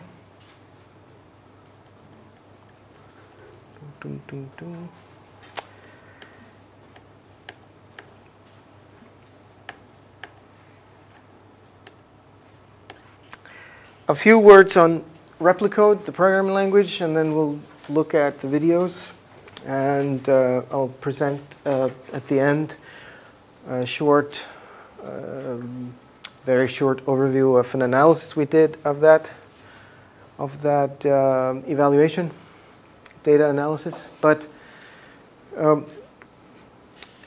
can't really talk about AERA without talking about replicode, because a lot of the operations required by the AERA architecture are, in fact, completely ingrained in the programming language we use, replicode. And these are, it's a fairly unusual programming language, which is why we really can't do it any justice here. And also, if you're interested in it, I'm very sorry to say we still don't have very good tutorials or any documentation to speak of, given how different from everything else that you know it is. But I will promise you that we are working on papers and on documentation. It'll probably take at least 2 years to produce some decent level so that a novice can start playing with this without our help. But of course, if you're interested, we'd love to hear from you, and we will do whatever we can to help you along if you're interested in exploring it. Just a note, on the humanops.org website, the code is all there, but for some reason it cannot be accessed the obvious way, and I will have to look into this tonight to see if it's got something to do with China or something else. It's unlikely, actually, that it's China, because everything else is working on that website, although Jordi has some reason to believe it may, but we'll sort it out and hopefully have it fixed by Wednesday. Okay. So, what are the differences here? Why do I keep excusing myself about this programming language? Well, just as a short background, sort of, or backdrop to all of this, basically, if I had known that to do AERA properly, the AERA system and the approach, we'd have to both do the project and invent and implement a new programming language in 3 years, like the original plan was, I would say, no, forget it. It can't be done. Now, of course, I know it can be done, but at a cost. Maybe, again, over a glass of beer or red wine or whatever your preference is, I could elaborate on that, but I won't here. But yes, it is a significant undertaking to do a new programming language, especially one that's so ridiculously different from everything you've ever seen. I'll make sure that Eric shows you some examples of it, so that just to sort of show you that I'm not making this up. But for me, the most interesting parts of this, other than that we have a new programming paradigm that directly supports, finally, constructivist approach, is the ways in which it's different, and that the fact that this can be traced back to, in fact, the requirements and the logical abductions, inductions, and deductions that led us to this point from a very high-level perspective of serious adaptation is called for in order to make AGIs. This is really the starting point. Serious self-modification is required to achieve the adaptations that an AGI system must be able to do in order to, on its own cognitive operation, in order to deserve the name AGI. So it's really, we're aspiring towards an AGI, and how do we need to get there? And so we end up with this. It's really the long way around. It's really hard to do, but I'm still pretty much convinced that it was worthwhile, and I'm still convinced that it's at least one major way to go about it. But time will tell. So the problems with programming languages, and believe me, we did a thorough investigation before we actually undertook the design and implementation of AERA, of replicode. We did a thorough investigation to see is there something available that we can use? Because we really don't want to put another minimum 3-year project into a 3-year project. That is absurd. And 3 years to design and implement a new programming language is really optimistic. On top of that, having it be so different, we really were hoping that we could find something that could be used. Some candidates were the Flux engine, which has been made famous in the general game playing competition at Stanford, and Mozart, this distributed programming environment developed by a consortium across the globe. You're nodding, you're familiar with it. But no, unfortunately, the problem remains that the syntax and semantics of all these programming languages and paradigms is meant for humans. So that means you need a human-level AI, human-level eye to understand and use it, which is essentially what we're trying to build, so forget it. Also, what we found with the Flux engine, for example, are significant inefficiencies in execution. And then some other features, such as induction and abduction, as primary citizens, were not supported. So when you say inefficiencies in execution, do you just mean they're slow? Oh yeah. Okay. Yeah. This, coupled with no ability to parallelize, means basically we are restricted to the pipeline of a single-threaded, basically single core, let's say. And this is just way too slow for what we wanted. The way we wanted to do this with models, having the system model the world and build it on its own. So that's also, that was a total disappointment. And then, of course, some others that we knew already, but we thought maybe we can work around, as, for example, I mentioned this already, very few, if any, programming languages seriously have attempted to represent time as a first-class citizen. And then, of course, the last one, but that one was kind of self-evident that even though people talk about Lisp, for example, Lisp, it's easy to write Lisp programs that write their own programs. Yes, it is, but it's not so simple to make them do something sensible. And this is really the killer. That's the problem. So Replicode is a parallel programming language, meaning that it is fairly straightforward and easy to distribute programs written in Replicode onto multiple CPUs. It has reflectivity built in, and it has the unified ampliative reasoning method, that is induction, abduction, and deduction, integrated into one system. And through the models, goals, sequentiality, association, prioritization, and causation are all sort of rolled into one at a fairly small, low level of granularity. And so the models really are driving the whole thing, and the models plus the reasoning core is what makes the system self-organizing.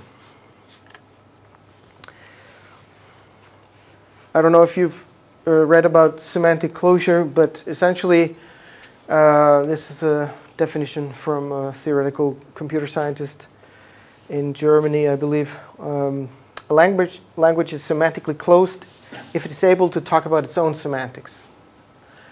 And we have the corollary that a system is semantically closed if it can make sense of its own meaning and steer its evolution according to some seed program. So the operational semantics in Replicode are easily machine readable. That is because of this bidirectionality, among other things, and as well as the uniform representation and small granularity, consistent size of all atomic elements. And as a result, there are no if-thens and there are no loop constructs, just like in nature. If you want a loop, you have to implement it indirectly. And it's a pain in the ass, but it maintains the machine readability, and so it is necessary.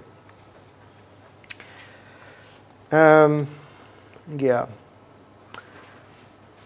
It's extremely fast. But I can't say really too much about that. You'll have to ask Eric how he achieved that. It's quite impressive.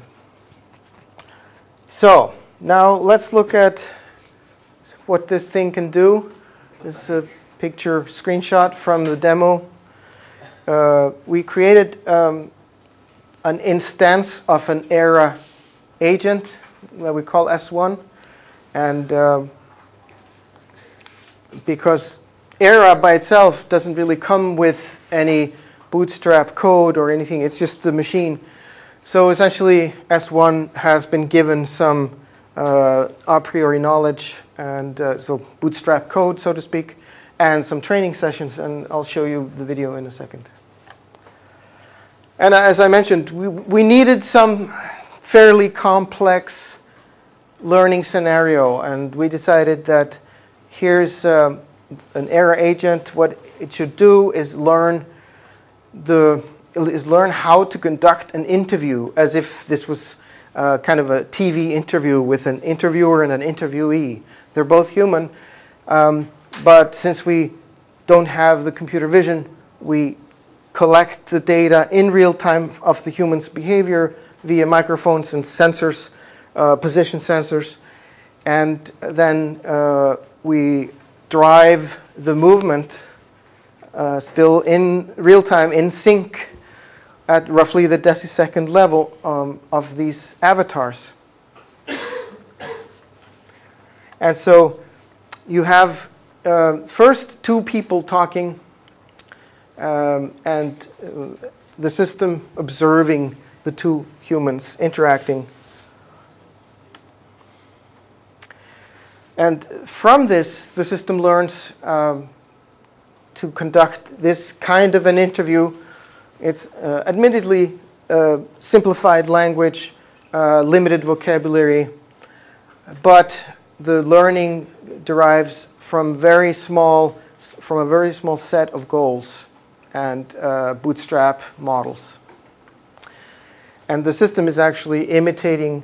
It's inferring goals from the environment. So in fact, it already, once it's learned all this, it's already capable of explaining everything that it knows. You can ask our system, why is it that you do such and such when you want XYZ, or what are the many ways in which you could achieve XYZ, etc. It can do that. It's all very explicit.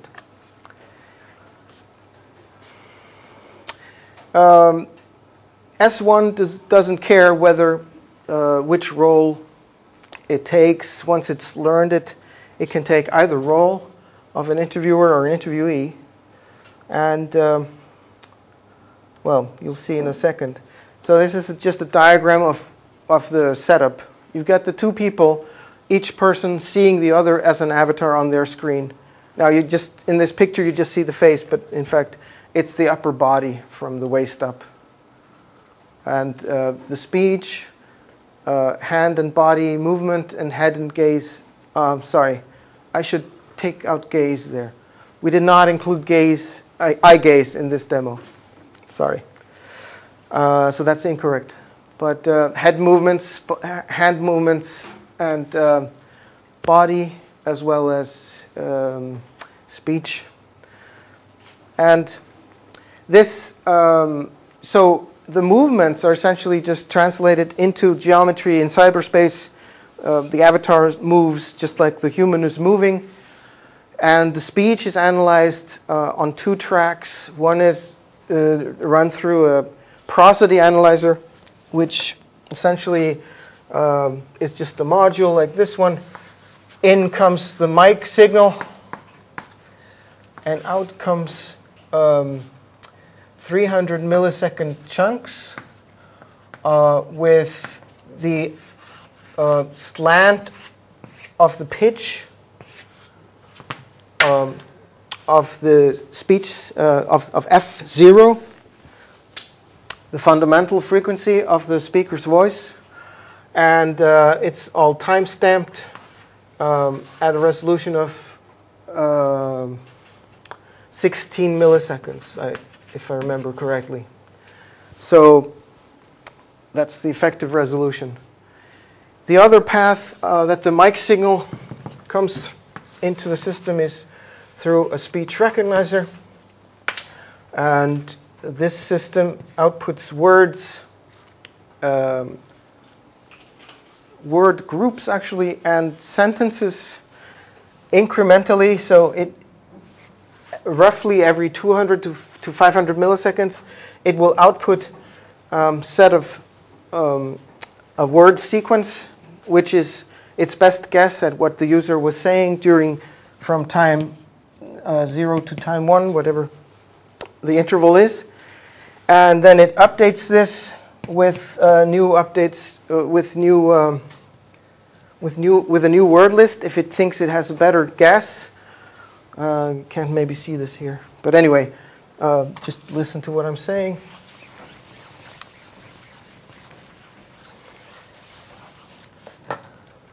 So the output of speech recognition is a series of words with timestamps, and then incrementally until it gets a silence, in which case it'll output its final theory of what was said between time 1 and time 2 or more. Final sentence or utterance. And this is all being piped into AERA. So as you remember my slide there with the events,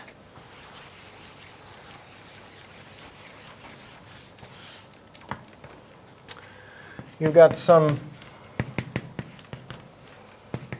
channels. This could be, for example, gesture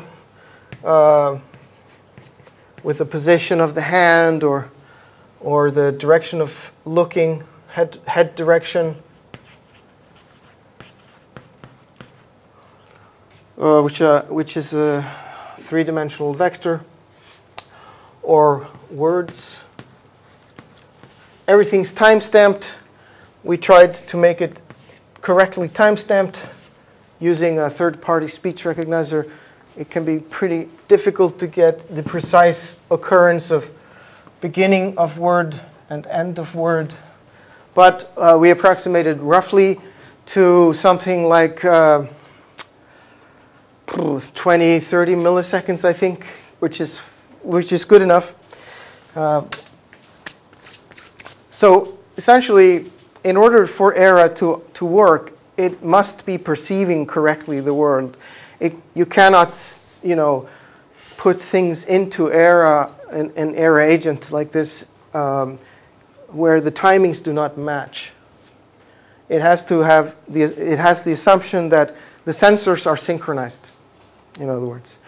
I'm not saying that you can't tell it afterwards that someone said something back then. No, that's not what I'm saying.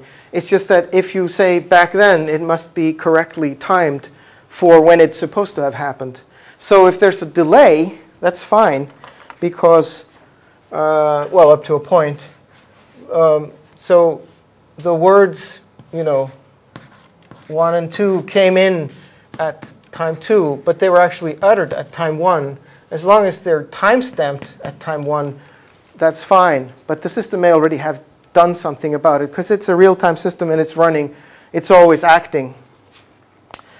Anyway, if you have a lot of this, if you have a lot of latency or variable latency in the system, that'll just mess it up. We haven't really, up to a point where then finally it breaks. We haven't really tested to see how sensitive it is. But we know that because we're using fairly crisp temporal representation right now, there will be some breaks in its operation where suddenly it just doesn't work. So, Did you show the diagram of the architecture of the agent already, or I'm trying to figure out if the agent is an actual physical thing with eyes or just some system we plug in. That's this picture here. AERA is watching a data stream. Okay. But how is it watching using what type of eyes? Watching with what? It's just data. It's just data coming in. It's events basically with timestamps. Yeah. Oh, so it doesn't have physical section? No, nothing physical here. That's why we move the behavior of the humans into cyberspace. So we bypass the problem of computer vision. So it is an information system? It's essentially an information system, but it's operating on fairly visual data, that is geometry in this case. As long as you can assume that a robot with eyes could transform what it sees into roughly approximate geometries, then this is the same thing. Okay? Okay, so now for the fun part. What is given? Well, we give the system the list of valid words. One of the reasons for this is that all off-the-shelf speech recognizers are essentially always produce their best guess, and they have no sense of certainty. So they will just output whatever they think is the best guess, even though it's completely wrong or wildly off the mark. It's like, well, I mean, this is the closest thing. My confidence is 0.003, but here it is. The speech recognizer we used is one of the best ones in terms of minimum time lag. Unfortunately, and depending on which one you pick, they will have various trade-offs. This is the trade-off we picked. We preferred to have it work faster, but not give us the confidence of its output. One way to deal with that was to tell the system in advance what words are valid, so that when this 200,000 vocabulary word speech recognizer outputs some words that are ridiculously out of bounds, like supercalifragilisticexpialidocious, instead of can you tell me the next thing you know, then the system will simply ignore it. Yes? Does the system ignore it, or can it learn to associate wrong guesses with one of the words in the... It could, but we didn't do that yet. Yeah. Actions, grab, release, point at, and look at. These are defined in the system geometrically as atomic things. Essentially, they're labeled as with the human readable labels: grab, release, point at, and look. So these are part of the givens models. If the interview clock ends, this means the session is ended. This we needed to tell the system because, you know, in a real interview, of course, there's the cameras rolling, etc. We just need some artificial means of telling the system, okay, now stop learning. And as well as to give it some way of stopping the interview to see if it actually learned how to or when to stop the interview. We told it the roles of the interviewer and interviewee in terms of goals, and I'll show you those in a minute. We had geometric objects in there that had labels on them: glass bottle, plastic bottle, cardboard box, wooden cube, newspaper, and wooden cube. Oh, that's twice. Okay, never mind. Wooden cube and glass, no. Yeah, that's just duplicated. And then objects have properties. So newspaper is made of paper, glass bottle is made of glass, etc. These are just human readable tags. You can imagine the geometry, for example, for glass bottle. It has the label in front, name, colon, glass bottle, made of, colon, glass. Okay? Now it turns out, of course, that when the words come in, glass, the system can compare the patterns of the letters. So, but we don't tell it that. That's something that the system should figure out. in the process of learning. Did you tell it which objects have which properties? We just said, we just labeled, plastic box, made of plastic. That's it. Not that not what made of means. Okay? It's just a tag with a colon. Okay. The way we model the interviewer and interviewee is as follows. The goal of the interviewer is to prompt the interviewee to talk.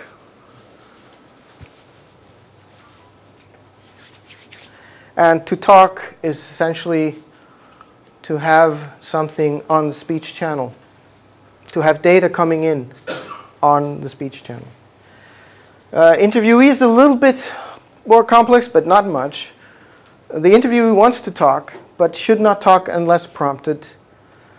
It should tell, when it talks, it should tell about properties of objects being asked for, as long as there are properties still available.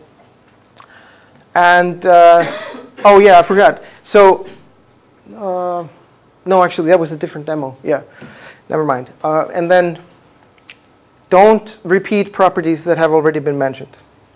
So these, you could imagine, the system actually should be able to learn these, and I'm pretty sure it would. In fact, I know it would. But in this particular demo, it knows this beforehand. Okay? So this is a full list of what's given. And it's all represented in this very compact way that I just mentioned with the models. Of course, there's a bit more to it, as you'll see when you see more examples of it, but not much more. And then we have it interact or watch human interaction for about 20 hours.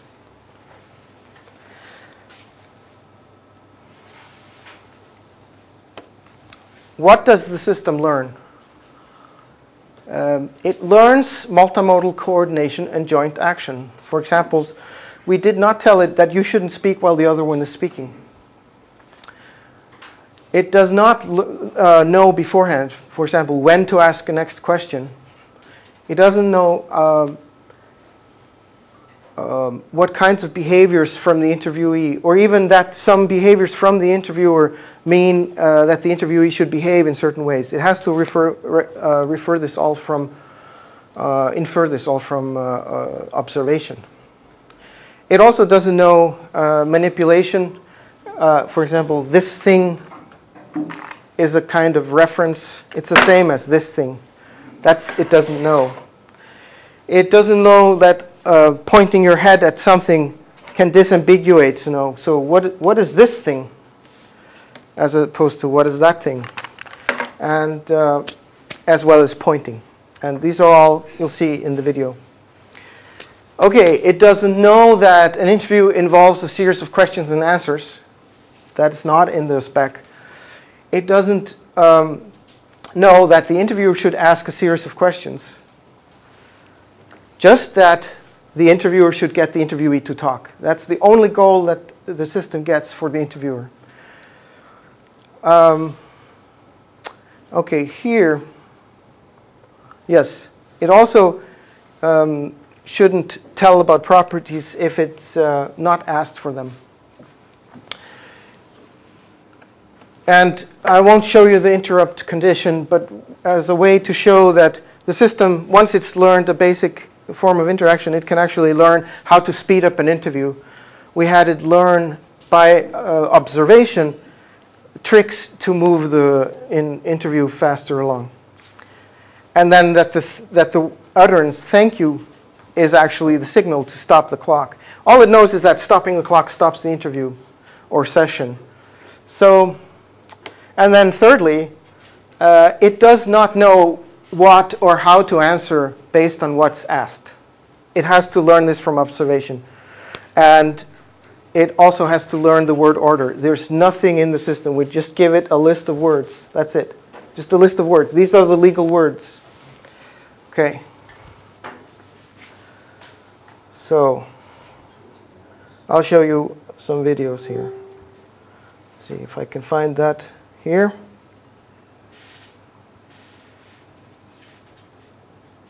Okay. No. see.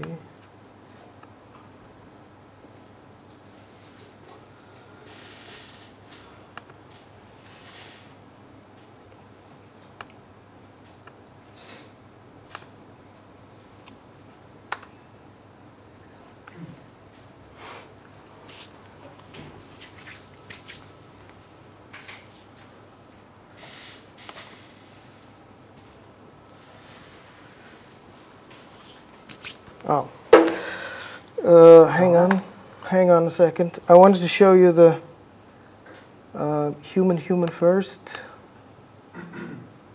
Machine human. Let me see here. Human.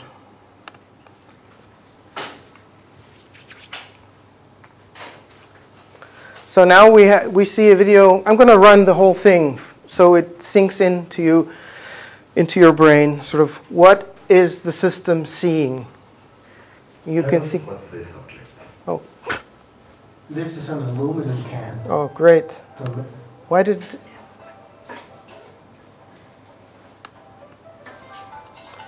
It's very strange. It was on the screen, right? You saw it. Just as S1 human on the screen. Oh, aha. Here we go. Sorry.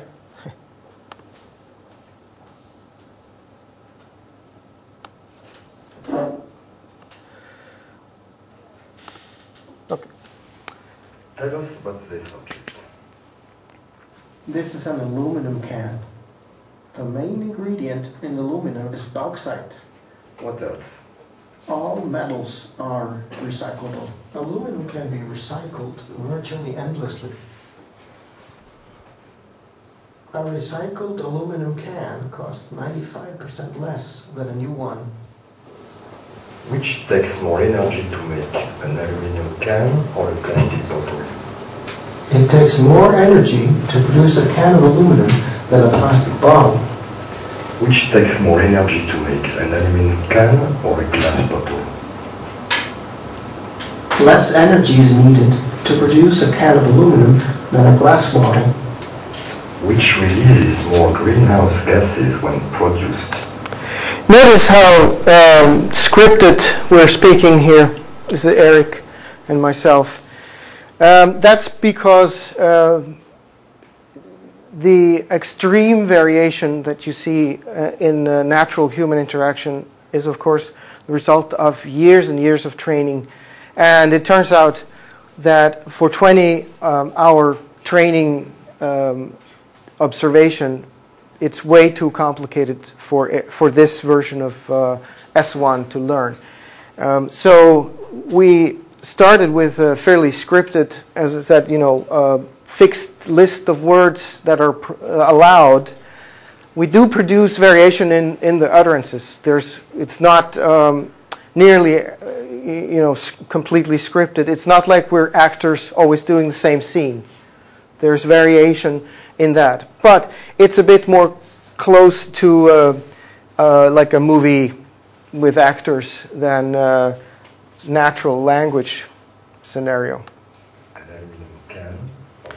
Another reason is that if you don't speak very carefully, the speech recognition will start to output a lot of crap, so it increases the training sessions needed. Making an aluminum can releases less greenhouse gases than a new glass bottle. What is this object? This cardboard box is made from natural wood fibers. Wood comes... So you see there two pointing gestures, didactic gestures. The interviewer pointing first to the object, and then the interviewee pointing to the object when using the word this. Sorry, yeah. So how this is a computer-generated image, right? Yes. And the voice is your voice. Yes. Because you have synthesized your voice into the system, so no. the system speaks with your voice. No. You're reading a script. No. This is human. It's two humans talking. But why is the picture? I'm trying to understand because we're what trying. the picture mean, right? Yes. What is? Yes, what exactly. Yeah, that's fine. And just to emphasize what's happening here, this is like a Skype interaction. Okay. Except that I don't see your actual face on my screen. I see your avatar on my screen. Okay. It's exactly like a Skype video conference, except we don't have the video of you. We have the avatar. And so you're saying, one of the two is saying, what about this bot?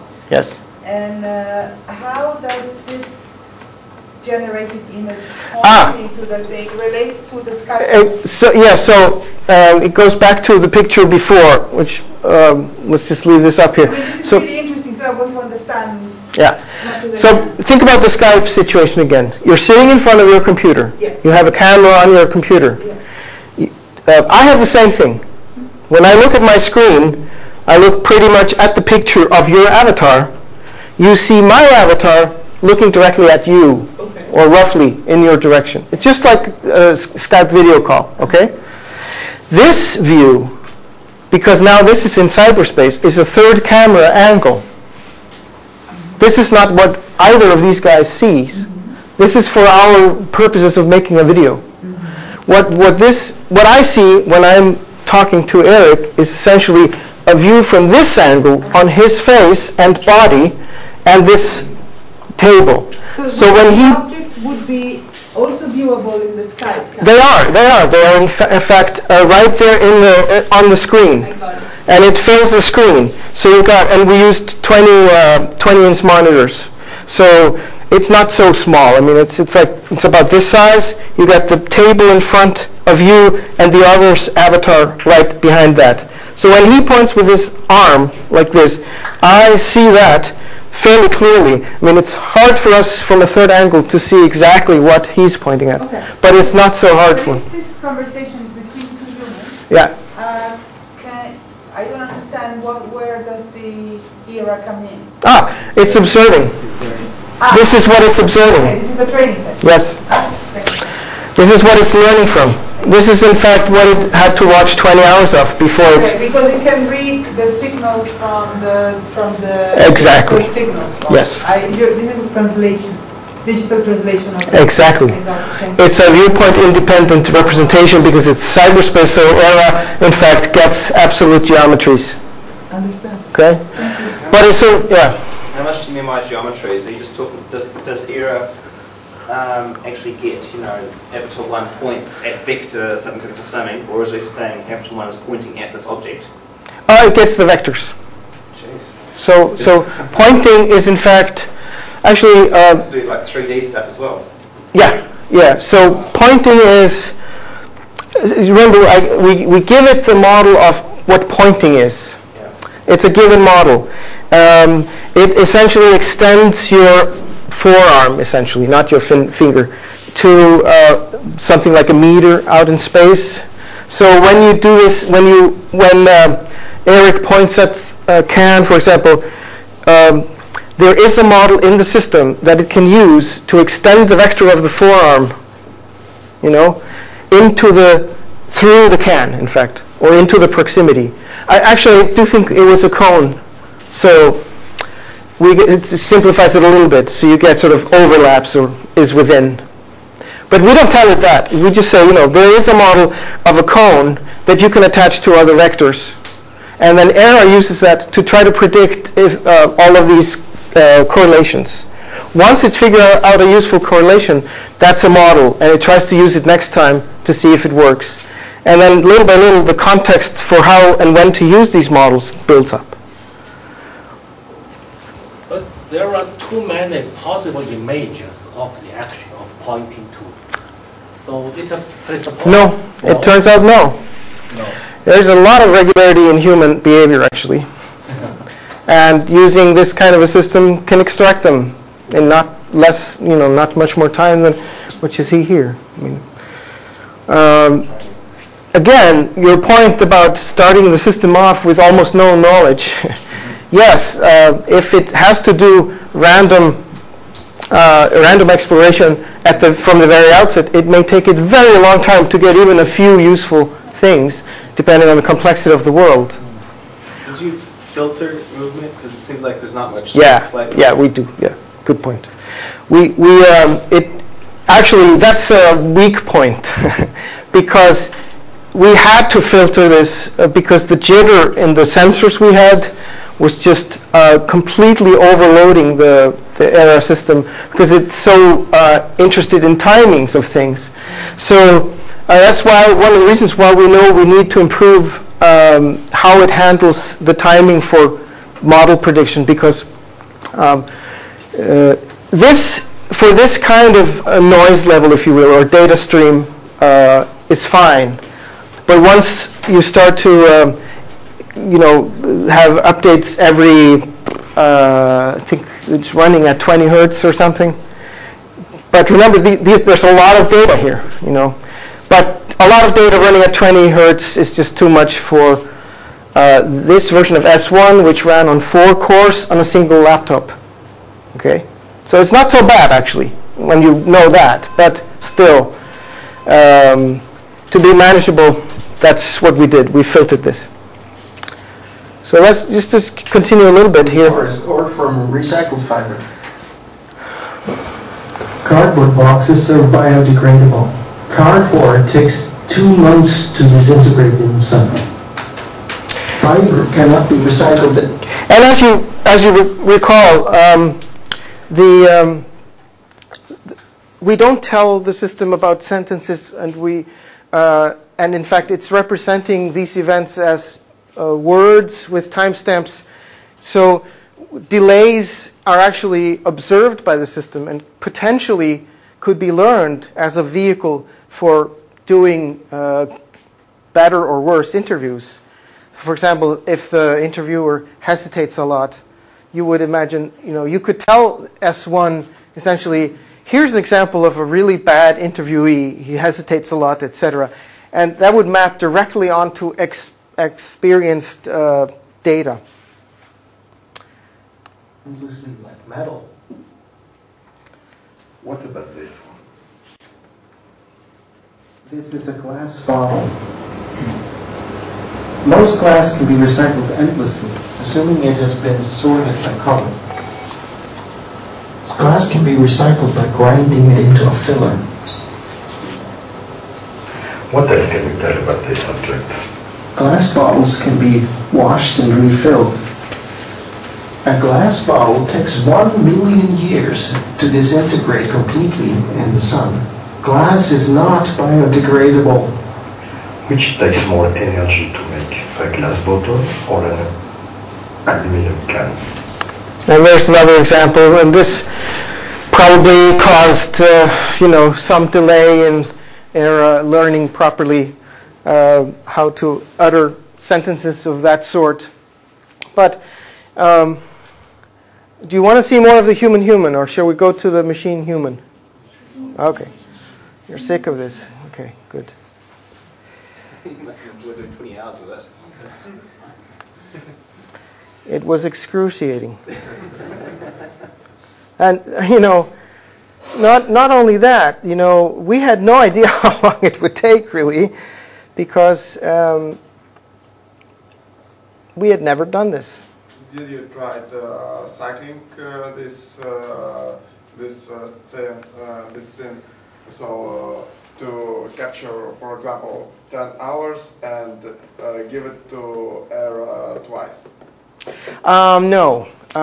One of the reasons I must explain, it sounds like, what, you haven't been playing with this enough, and you've been sitting on it for a year or more. Well, it's just about a year now, last month actually, since we finished it. The reason that we haven't really done much of anything of this sort of exploration is because we were just so pressed for time to actually deliver everything to the EU that we had promised in the beginning, and we really didn't want to give them any discount because we saw that we could actually fulfill all of the promises that we set out with, which are ridiculously high,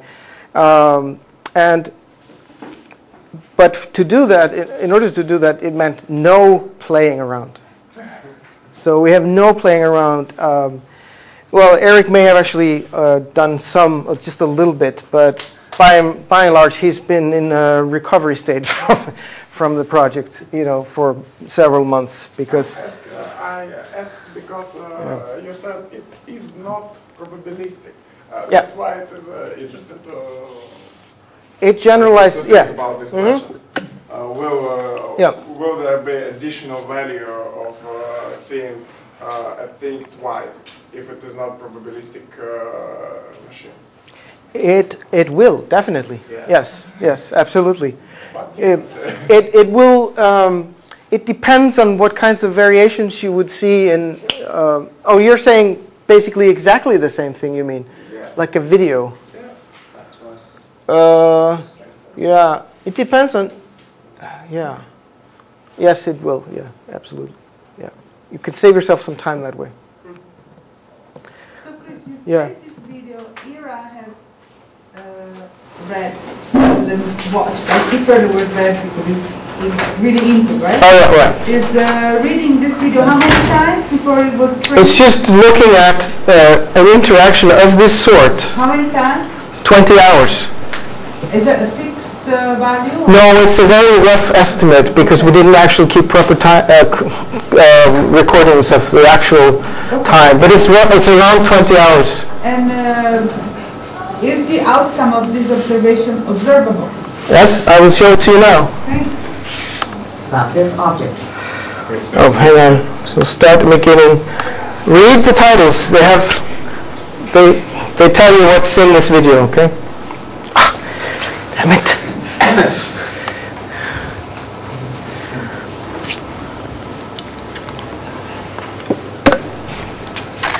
Are we supposed Now to that's see about this object. We'd like to have a video too. Oh. The glass. What? There we go. That's better.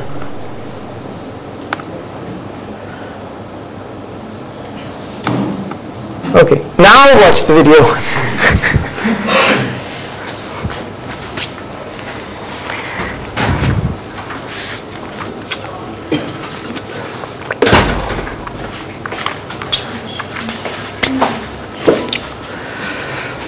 Tell us about this object. This is a glass bottle. Glass can be recycled by grinding into filler. Most glass can be recycled endlessly as long as it has been sorted properly. What else can Bill tell about it? Glass bottles can be washed and refilled.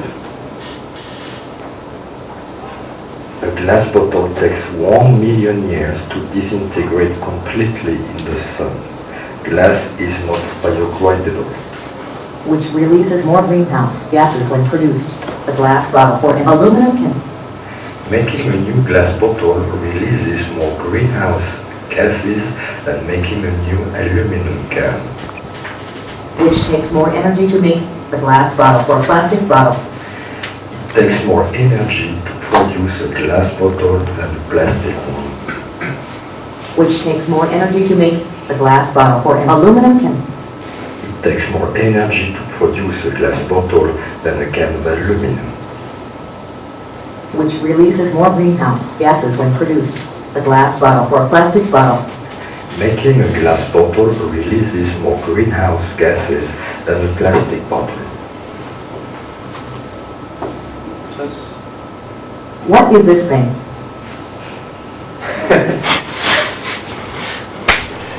This is a cardboard box made from natural wood fibers. Wood comes from the forest or from recycled fiber. Cardboard boxes are biodegradable. Cardboard box takes 2 months to disintegrate in the sun. What else can you tell us about it? Fiber cannot be recycled endlessly like metal. Tell me about this. This is an aluminum can. The main ingredient in aluminum is bauxite. Which takes more energy to make. and aluminum can or a glass bottle. Less energy is needed to produce a can of aluminum than a glass bottle. I think questions from AERA recycled aluminum cohesively can ordered. cost 95% less. Seems to be talking about the first and the second object. Which takes more Yeah, I forget exactly. It's one of those things I still haven't asked Eric exactly what, how that top level happened to get learned. So keep that thought, because it's a question I keep remembering. Oh, I had never asked him about how exactly it is that S1 decides on the sequence of questions. How does it do like grammar, the models?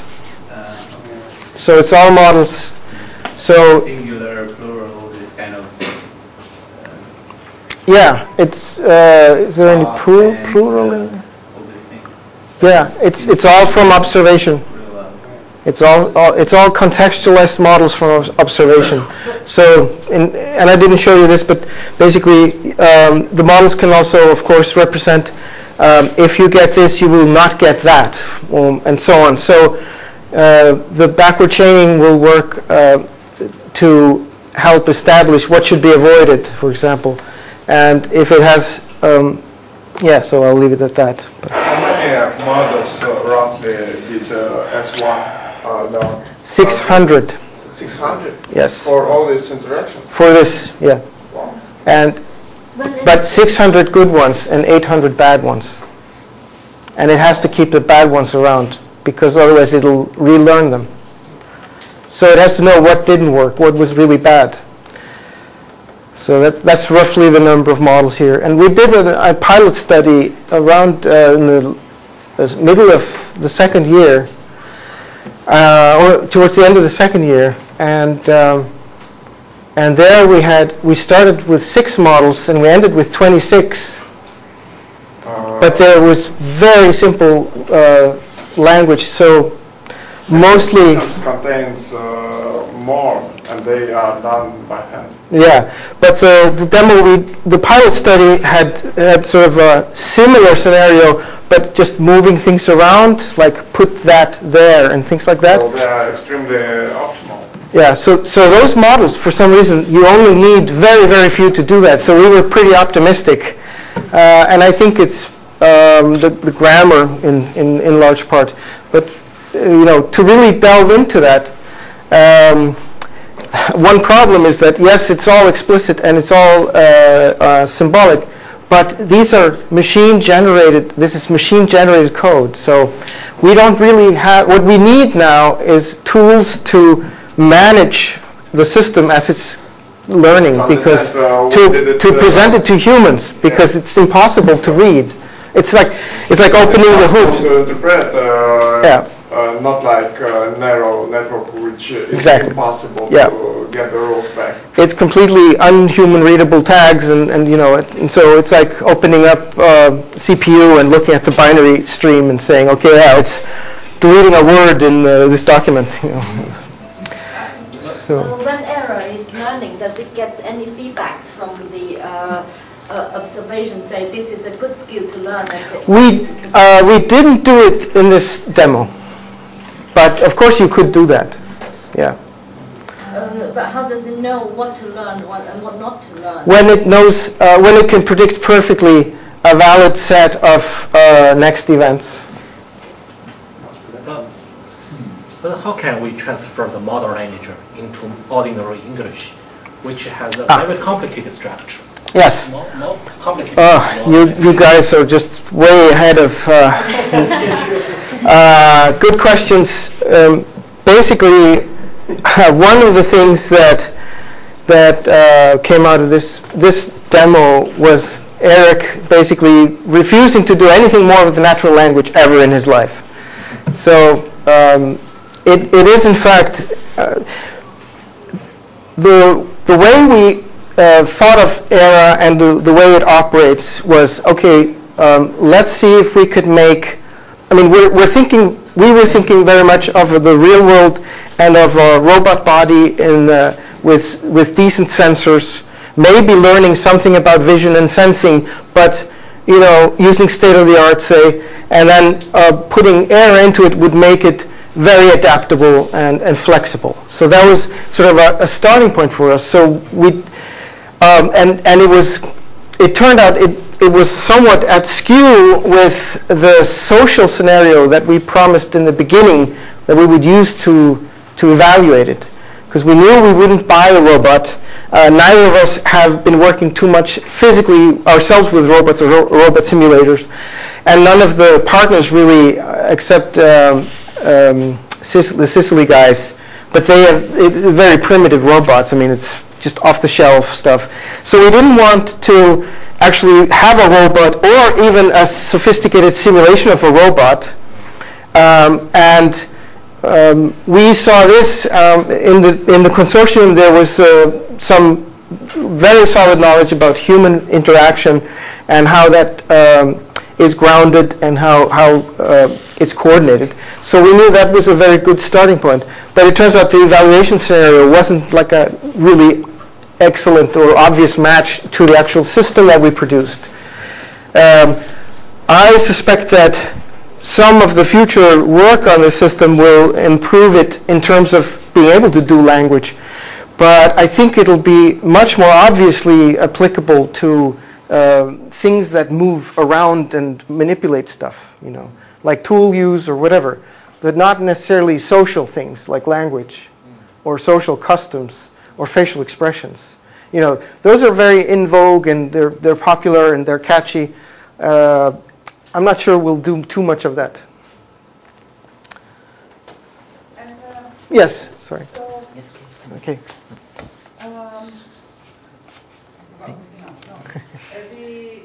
So basically, the system, this particular dialogue which is produced. Yes. I mean, I presume the options, the selection could be randomized. Selection. The system could decide that the bottle rather than the that could be a very random function easily. Yeah. But from what I could match the training session in this video, the information that the video is replicating is not changed. Or have I misheard or missed something? Yeah. It looks to me that those robots, the system AERA, is telling me exactly the same thing that the trainer said, not adding any new inference or information. So, I mean, the devil advocate's question is, with a simple recording function, I could achieve the same thing. I don't need 600 models to get a mirror repetition of what the thing said. So can you tell me where the intelligent part is with this? So of course,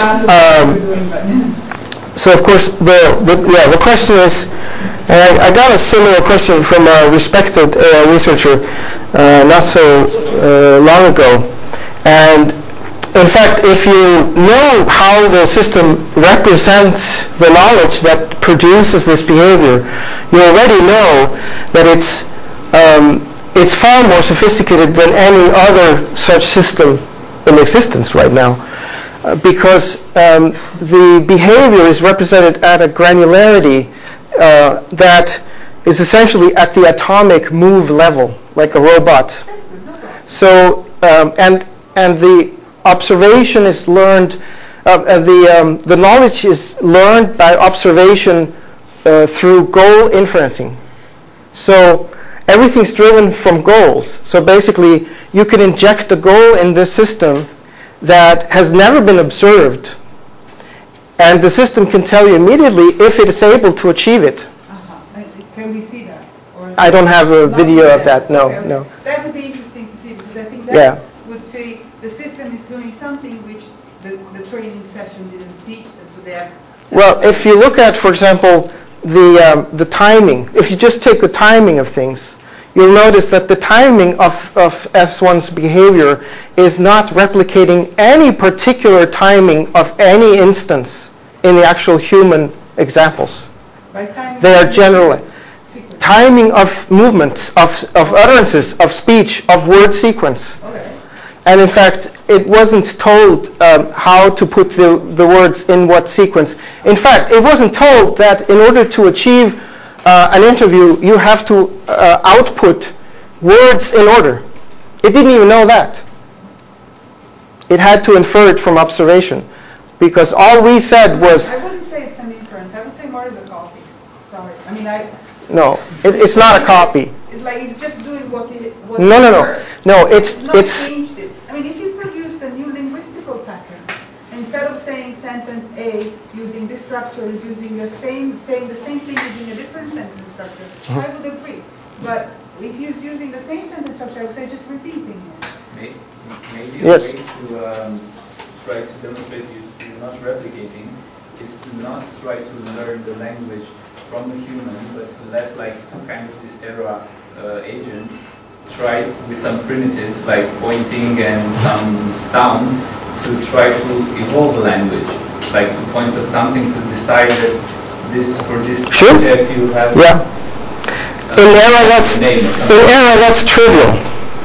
No, what's not trivial, this is sort of like if you said, you know, if I said I have a system that can play jazz, and I press play and it doesn't sound like any jazz that you've ever heard, you would say exactly the inverse. Maybe the best way to prove that this is a system that can learn music is to have it actually try to learn some styles. Then I would believe it. But you're saying basically, I'm saying, you know, now I have the system that can actually learn music. I mean, the music here being social interaction in limited sense, of course. And you're saying basically, I want the jazz composer. But that's already inherent in the system. It's already represented. Because you have all of this behavior is generated by models and models of models. So the system already has the representation to achieve any random goal as long as it can be inferred from its knowledge. And as you can see, the knowledge is very fine-grained. So it's not like sequences of, it's not actually learned sentences per se. It's learned that in order to achieve, in order to get the interviewee to talk, which is one of my top level goals, I have observed that whenever the human outputs several words in a sequence and then stops, I will achieve that goal. Now, what words actually matters, because I've observed that the order matters, but the order has been also modelized. So the grammar, in fact, of the examples has been learned. Yeah, but just to be more convincing to demonstrate that you're not replicating, you're just trying to make the interaction so that you come up with a grammar. Yeah. Which probably would be difficult to demonstrate because you don't understand it. But I mean. Yeah, I agree. I think, you know, more videos, more demos would certainly convince more people. Absolutely. No, but the basic point was to interact between two of these AERA agents instead of one human. I think one of the problems here is that AERA performs so perfectly. The delta between S1 and the humans is just so tiny that it sounds to some like it's recorded. If it had a crappy performance, probably you would be more amazed. And frankly, I was a bit disappointed when it turned out that it was so perfect, because it meant we put the bar a little too low, in fact, on this demo. So what would be really interesting is up the ante, do a more complex one, and see AERA fails on some things. That's what I would really love to do next. Did you throw anything unexpected at AERA, and did it perform interestingly? Everything is unexpected. You know, the answers that Eric's giving here are all real time. They're not recordings. He's doing this, you know, as a human again, and he can't repeat it exactly the same way. There's no way. Did they occur in the training examples? Oh yeah, all the time. You saw that already. I mean, how hard is it? I mean, why isn't it that each of us will get an Oscar? It's because we are so bad at replicating something that should be performed pretty much exactly the same, take after take. You mean were the training examples exactly identical? Is that what you meant? Yeah, I could see a risk here is that if Eric here is asking, sorry, AERA is the interviewer, isn't Yeah, it? yeah. Yeah. Did you try this S1 and the problem you were describing a few days ago about this pause in human speech when you're talking and then making it 2 seconds and then continue? Yeah. How was the result? Okay. Impeccable. I mean, what you see here is essentially a system that's learned to generalize the kinds of interactions that you saw in the human-human to a point where it can interact with the human in a live situation like this one with no difference almost, except for the synthesized speech. I'm asking because it's obvious that S1 doesn't understand and have no idea about the objects, about the words that it says, because it is not intended to, but it should have this, but it should models this interaction when to avoid the situation when both participants are starting to talk. And if it happens, did you test what happens when interviewee starting to talk with S1 simulators? You mean when the interviewee goes outside of what ever happened in the examples, or what? No, just if interviewee making a pause more big enough for S1 to start to asking another question and then continue. In some prior systems we've built, we have essentially used reinforcement learning to learn this, using the same prosody analysis that I used in this system. And one of the problems with that is that you have to essentially hand code the, for example, a maximum delay.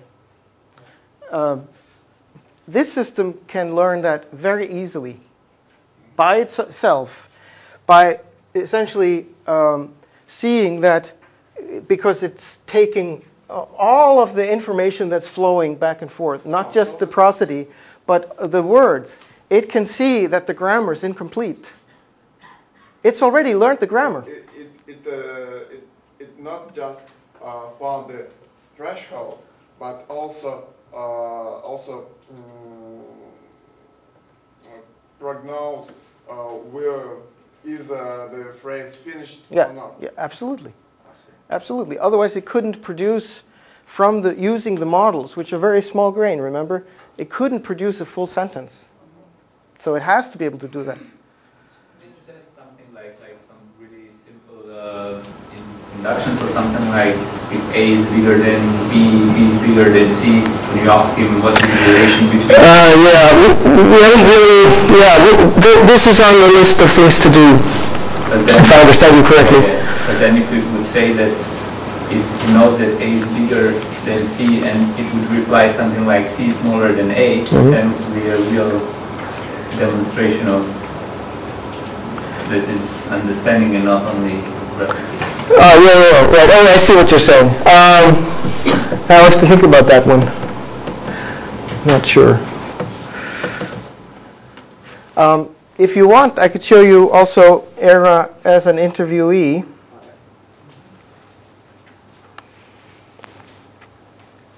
Just real briefly, because we're out of time, I think.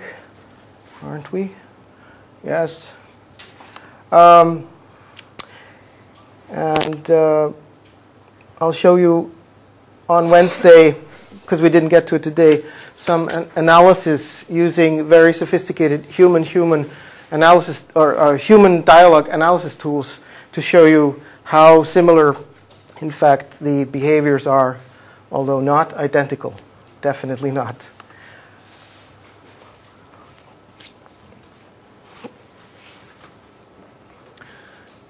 So here, S1 is the interviewee.